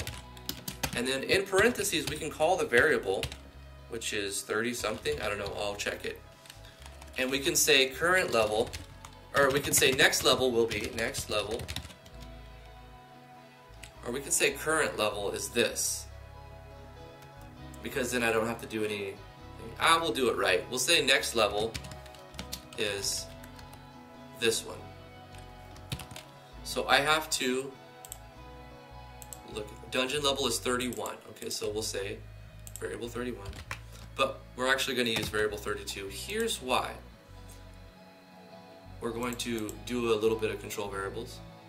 We're going to make a new variable. We're going to say next dungeon preview. Dungeon level preview. Next dungeon level preview variable. And we're going to set it to the value of another variable, the dungeon level. And then we're going to do another operation. We're going to control that same variable again, and we're just going to add one to it. Add a single one, because that's the next one. And then we're going to reference, wait, is that 30? 32. Dungeon level is 31, and then 33 is next dungeon preview. Okay. So we're going to reference variable number 33 by using a slash and a V, and then would you like to proceed to the next level? And it's going to show us it's going to call the dungeon level we're on, add one to it, and then show store that into a new variable, and then show that new variable to show the next level we're about to proceed to. And then we can reference variable 33. Of course, every time we call this, right before we call this, we have to update it, right? Could you explain my first question a tiny bit? Sorry. Don't want to distract you. I can repost if you want. Your first question, Jake Scorpio. Thanks for joining the stream. How are you doing? Your first question.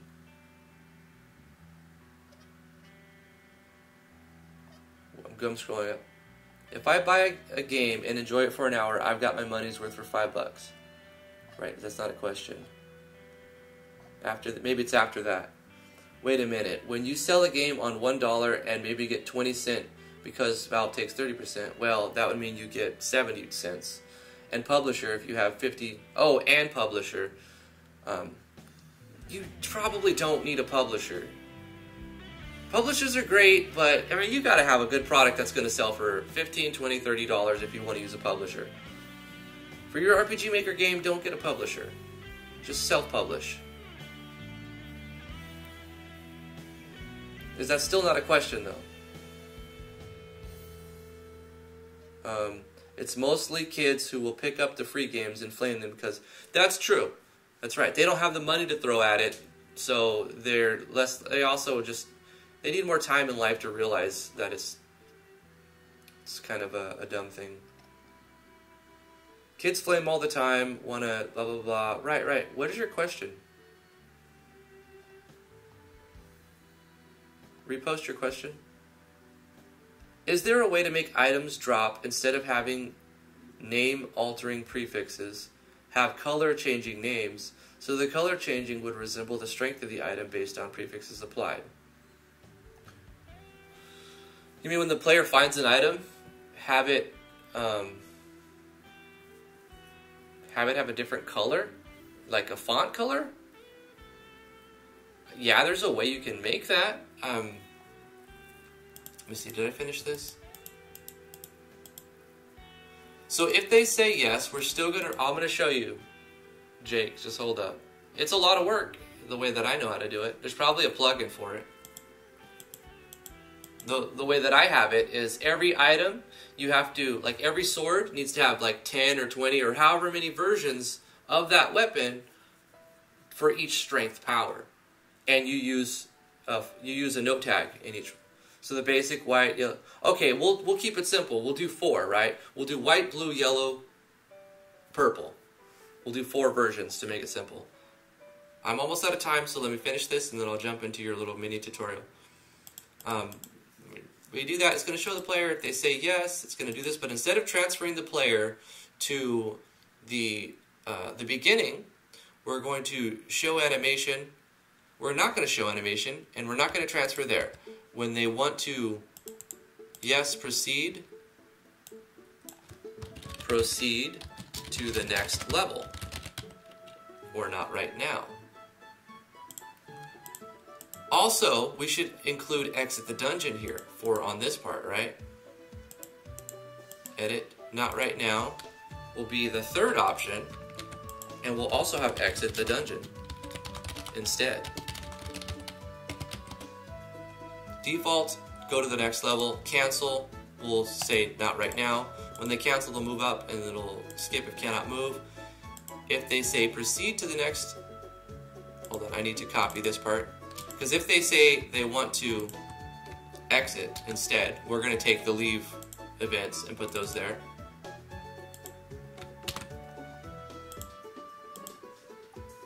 And when they say not right now, we're going to have them move. We still want to do all of these toggles, but we're going to call a common event here. We're going to roll another dungeon. It could put him in the same dungeon again, but it'll put him back at the beginning. So where's common event? Common event, there it is. This is random dungeon transfer. And that'll play an animation built into that. And we need to do one more thing, right? Instead of proceed to the next dungeon, we're going to add a value of 1 to dungeon level. If we handle this right, we can actually call next dungeon level preview, but then we have to change something else. We're just going to add 1 to dungeon level, so we reference that. No, we have to use dungeon level. So we add 1 to the dungeon level, and then we also need to add 1 to the dungeon level at the very beginning. Before I forget, I'm going to do that as well. Yeah. Okay, that's nice. And then at the beginning, when we enter from here, we have to, after they've generated the dungeon and used the item, we need to control a variable and set it to the value of 1. Dungeon level is set to 1. It should be set to 0 so we could add 1, but we're going to specifically set it to 1 to be sure. Anytime we restart, and this is for the level 1 keystone that we're removing. And we'll have level 10, level 20, or maybe 11, 21, 31. If we get that far, however many levels of dungeons and how many maps we get. Boom, got it. And so now, whenever we go to the next level, we proceed to the next level, it will add 1 to the dungeon, which will change this, right? So when if we're in level 2, instead of all of the battles, instead of fighting level 1 stuff, we'll be fighting level 2 stuff. And we have a full circle. So we actually did it in just enough time. I barely set it up in just enough time, but we didn't place the enemies yet. I haven't placed the enemies, which will be inside of a chest, and inside the chest, we call the common event. So I'll place the chest, and then we call the common event, and I'm going to use probably a loot generation common event for the chest loot as well. So it'll be a different dungeon experience every time you go into the dungeon, using the same maps and same enemies, but it'll be a different variety of items, enemies, and dungeon combinations, depending on the player's choices. Yeah, it's going to be awesome. It's going to be so awesome. I'm very happy with the turnout. For the exit, they won't always look like this, but this is a good setup so far. So I'm going to copy this event, and for map 2, we're almost done. And I'm going to make the exit over here. So I'll paste this event here for now. And then I'm going to draw this. And then make this event down here. And finish drawing this thing by going like this. Nope. Nope. This. And this, and also this, and this. Nope. Darn it. This. Okay. We need one more thing. What did I use? This one. Right there. So the same thing happens. That's the exit, right? Exit.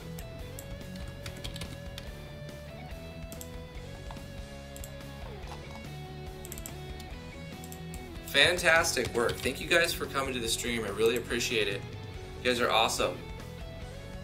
I love all the feedback you guys give me. Puka, I hope your day shapes up, okay?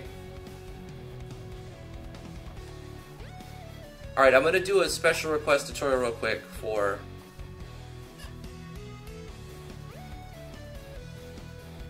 I'm going to catch up what you guys said real quick. For Jake. All you have to use is color note tags, Jake.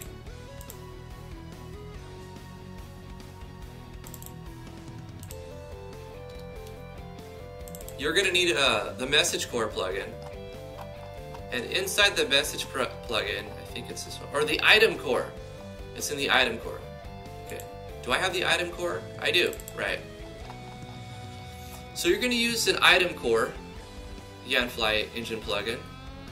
It's https://yanfly.mo. Get it? You're going to use this note tag text color, like that. Copy that one. Inside your weapons, you'll have like 4 versions. Like we'll have a sword It'll be the same sword, but the text color will be different. In order to figure out what color, you could do an event.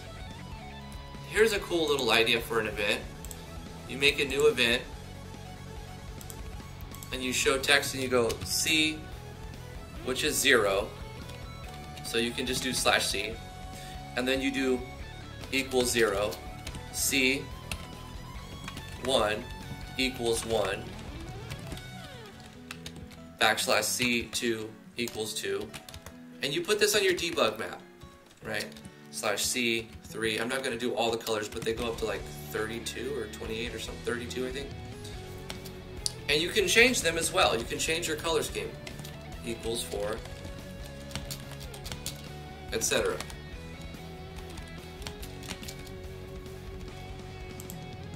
And we'll make this same as characters and we'll give it something so we can look at it.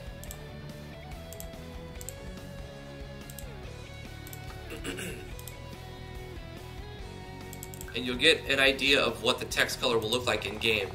So if you use color 0, it'll be this regular, and then 1 will be blue, 2 will be this, 3 will be green, 4 will be that, right? So we'll go like that. We'll use those for right now. You can make an event that shows you all the colors in one show text, or you can go to Game, Open Folder, IMG System, and go to your what is it? Not icon set. It's just System, I think. Window. Window.png. Oh gosh. Zoom in. Right here is 0. Come on, scrolly thingy. This white is 0, 1, 2, 3, 4, 5, 6, 7, 8, 9, 10, 11, 12, 13, 14, 15, 16, 17, 18, 19, 20, 21, 22, 23, 24, 25, 26, 27, 28, 29, 30, 31. So there's 32, right? Because 0 is the first one. And these are your color palettes. And you can change these if you want. So this will give you an idea of what colors you want to use.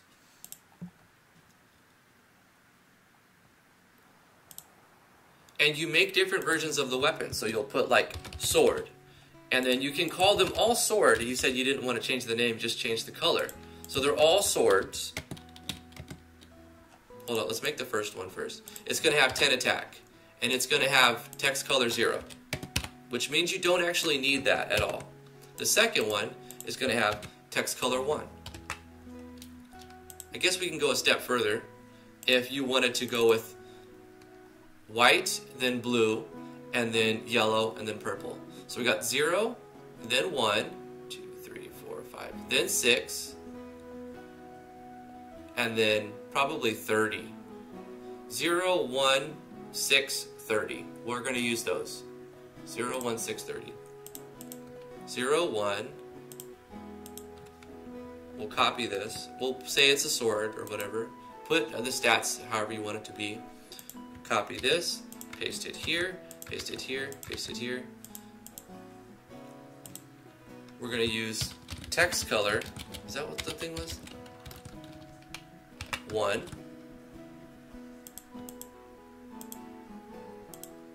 And we take this. This was 0, 1, then 6, and then 30.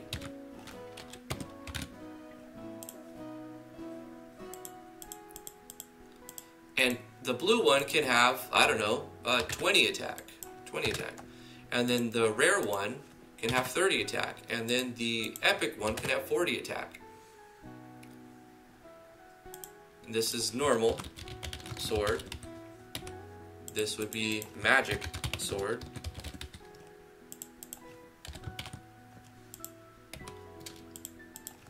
Rare sword. An epic sword. Now when you allocate your items, you have to, if you want it to be, let's give a system how you would allocate these items.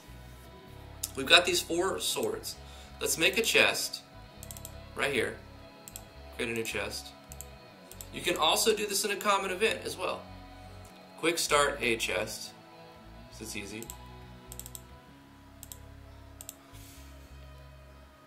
And it doesn't matter what you pick. We're going to say gold and we're going to edit this, right? We'll delete this and we'll change this to say you found a sword. And you can leave that like that even, because it's still going to be called a sword. But what you'll do is do a control variables, and you'll have a random like item randomizer variable, and you're going to set it to a random value. Set it to a random value between 1 and whatever number you want. If you want them to have the equal chance to drop, you would think that a rare sword would be harder to find than a normal sword. So you wouldn't just say 1 to 4, and then if it rolls a 3, you get the rare sword. Could this be applied to monster drops, not to chest? Yes, and I'll show you how. I'll show you how. So we'll do 1 to 100 to give you a percentage. We'll say that the rare has to be very, the rare sword will be like 10%, the epic will be like 5%, the magic will be a lot, and then the normal will be mostly, right? But we'll probably change the variables right now. But we'll do a conditional branch checking the value of item randomizer, and we'll say if the variable is greater than equal to 90, we'll say it has to 10% chance it's going to get epic. So if we have to roll it first. So let's roll our variable, control variable. We control this variable, item randomizer, and we set it to a value. Oh wait, didn't I do that already? Set it to a value? Yeah, I did. I controlled the variable, set it to a value between 1 and 100. If it rolled greater than equal to a 90, we're going to change and add the weapon. Change items. Change weapons. And we're going to add our 4th sword. This is our epic. On the else handler, we start at the best, and then we go down. So it's easy in the conditional branch. So if it got the best thing, then give it the best thing. If not, what's the next best? What's the next best? What's the next best? So forth and so on. We copy the whole thing. We paste it inside the else handler. We change the number. So if it rolled greater than, let's say, 70. Now, if it rolls a 90, that's greater than 70, right? Well, why wouldn't it give a rare? Because it's in the else handler. So it's going to check 90 first. And if it's a 90, or it's going to check the variable for the epic first. And if it's above 90, then it ends, right? It got this. But otherwise, if it's not over 90, and it is over greater than equal to 70, equal to 90, greater than equal to, so if it rolls a 90, you will get it. So if it's not greater than equal to 90, then is it greater than equal to 70? If so, we're going to change this to not give the epic, but to give the rare. And then we copy paste this thing, put this inside the else handler, and we'll say, oh, darn it. We'll change this thing to say, is it greater than equal to 50? Or maybe we'll say 40. If it's greater than equal to 40, then we'll give the magic sword. So we'll give them the magic one. And then on the else handler, we don't need to make any more conditions, right? Because if it's not greater than equal to 40, we've already exhausted all of the other options. So if it's not greater than equal to 40, then just assign the regular sword. Now, you're probably thinking, well, if I assign this item to a drop, like how do I make this so that when you beat an enemy, they have a chance to drop this? What we're going to do is turn this into a common event. So we're going to take this entire thing, what we added, to this chest. I'm going to change this event so that we can reopen it. If I interact with this, it's going to turn off the cell switch for A. Turn it off. So it'll close the chest. So I can open and close this just to show you we'll get different stuff. You probably also want it to show the text color too. So what we're going to do there is take this show text and put it in here. And you found his sword. Now this, we're going to color code the same item color as the item in the database, right? So we used 0, 1, 6, and 30. And we're starting with the rare, so we're going to say 30. And then we're going to copy this and change this to say 6. And we'll copy this and say this is going to be color coded to be. There's another thing we have to do, because when we change the color of the font, it will always be that color until changed otherwise. So we're going to change it to 0 here. Doing this is the same as doing this. I'll leave it like that so you can be clear of what's happening. But after you change the color code, you need to change the color back. So we're saying change the color. When you do this, you're saying everything after this point, change the color. So we're going to change the color of sword, but then we're going to change it back to 0 for the period and everything else that draws. So we're going to take the /C and put the /C at the end of the thing that we're done coloring, so that we're only coloring the sword, which is being specifically colored. Now I'm going to test this chest event, and then I'm going to show you how to make this work for an enemy loot that drops in the battle. So we open it, we found a sword, that's a yellow one.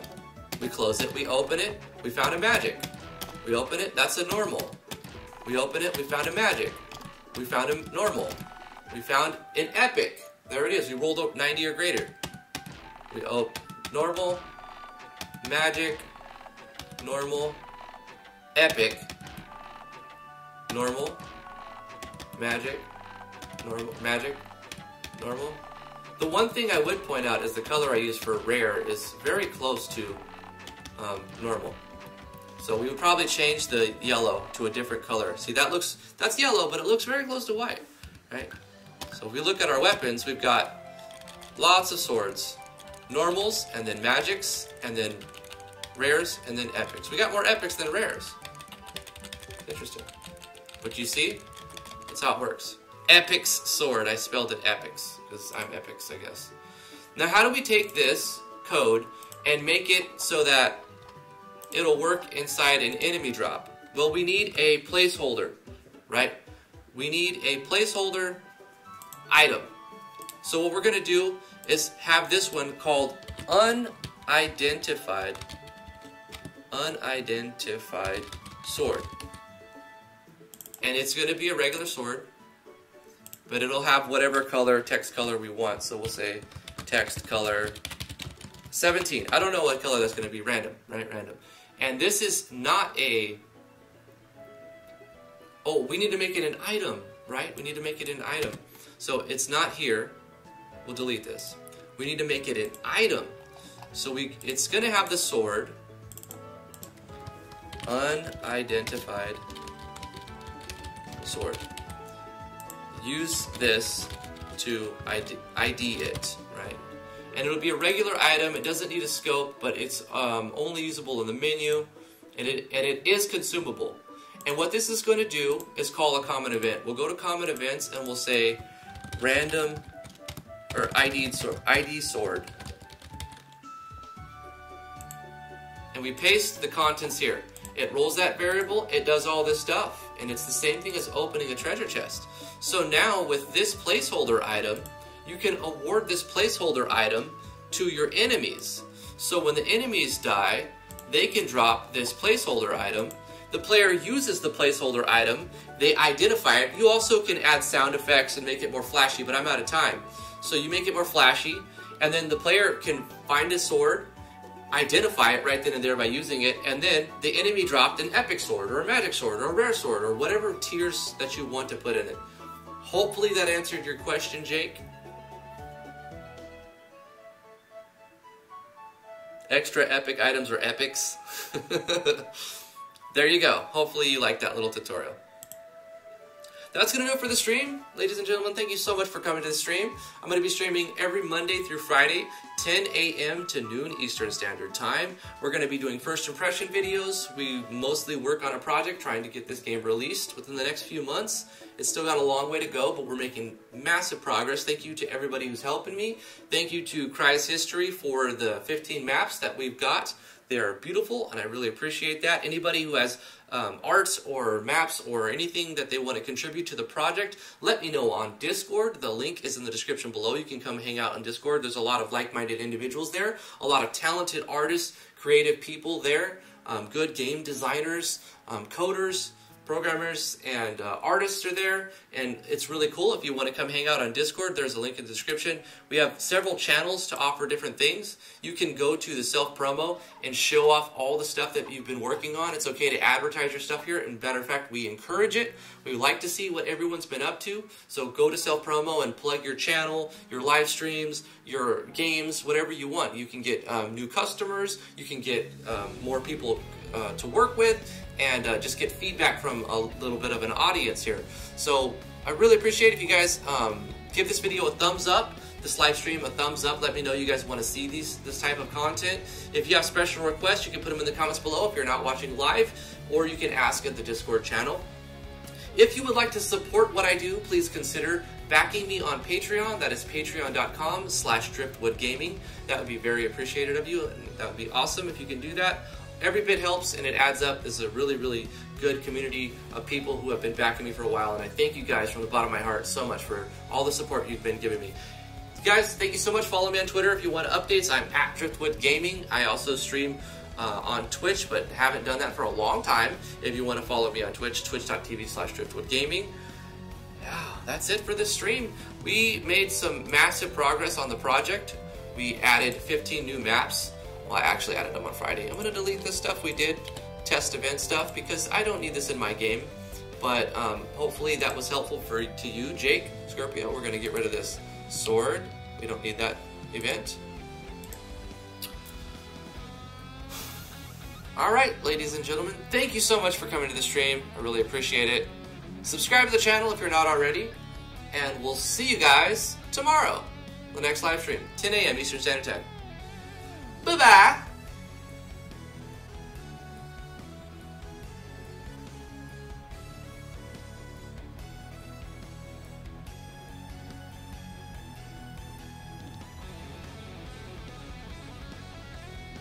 See you, Heartless. Thanks for stopping by, Doc Wheeze, Jake Scorpio, Alexander, Puka. I hope your day goes better.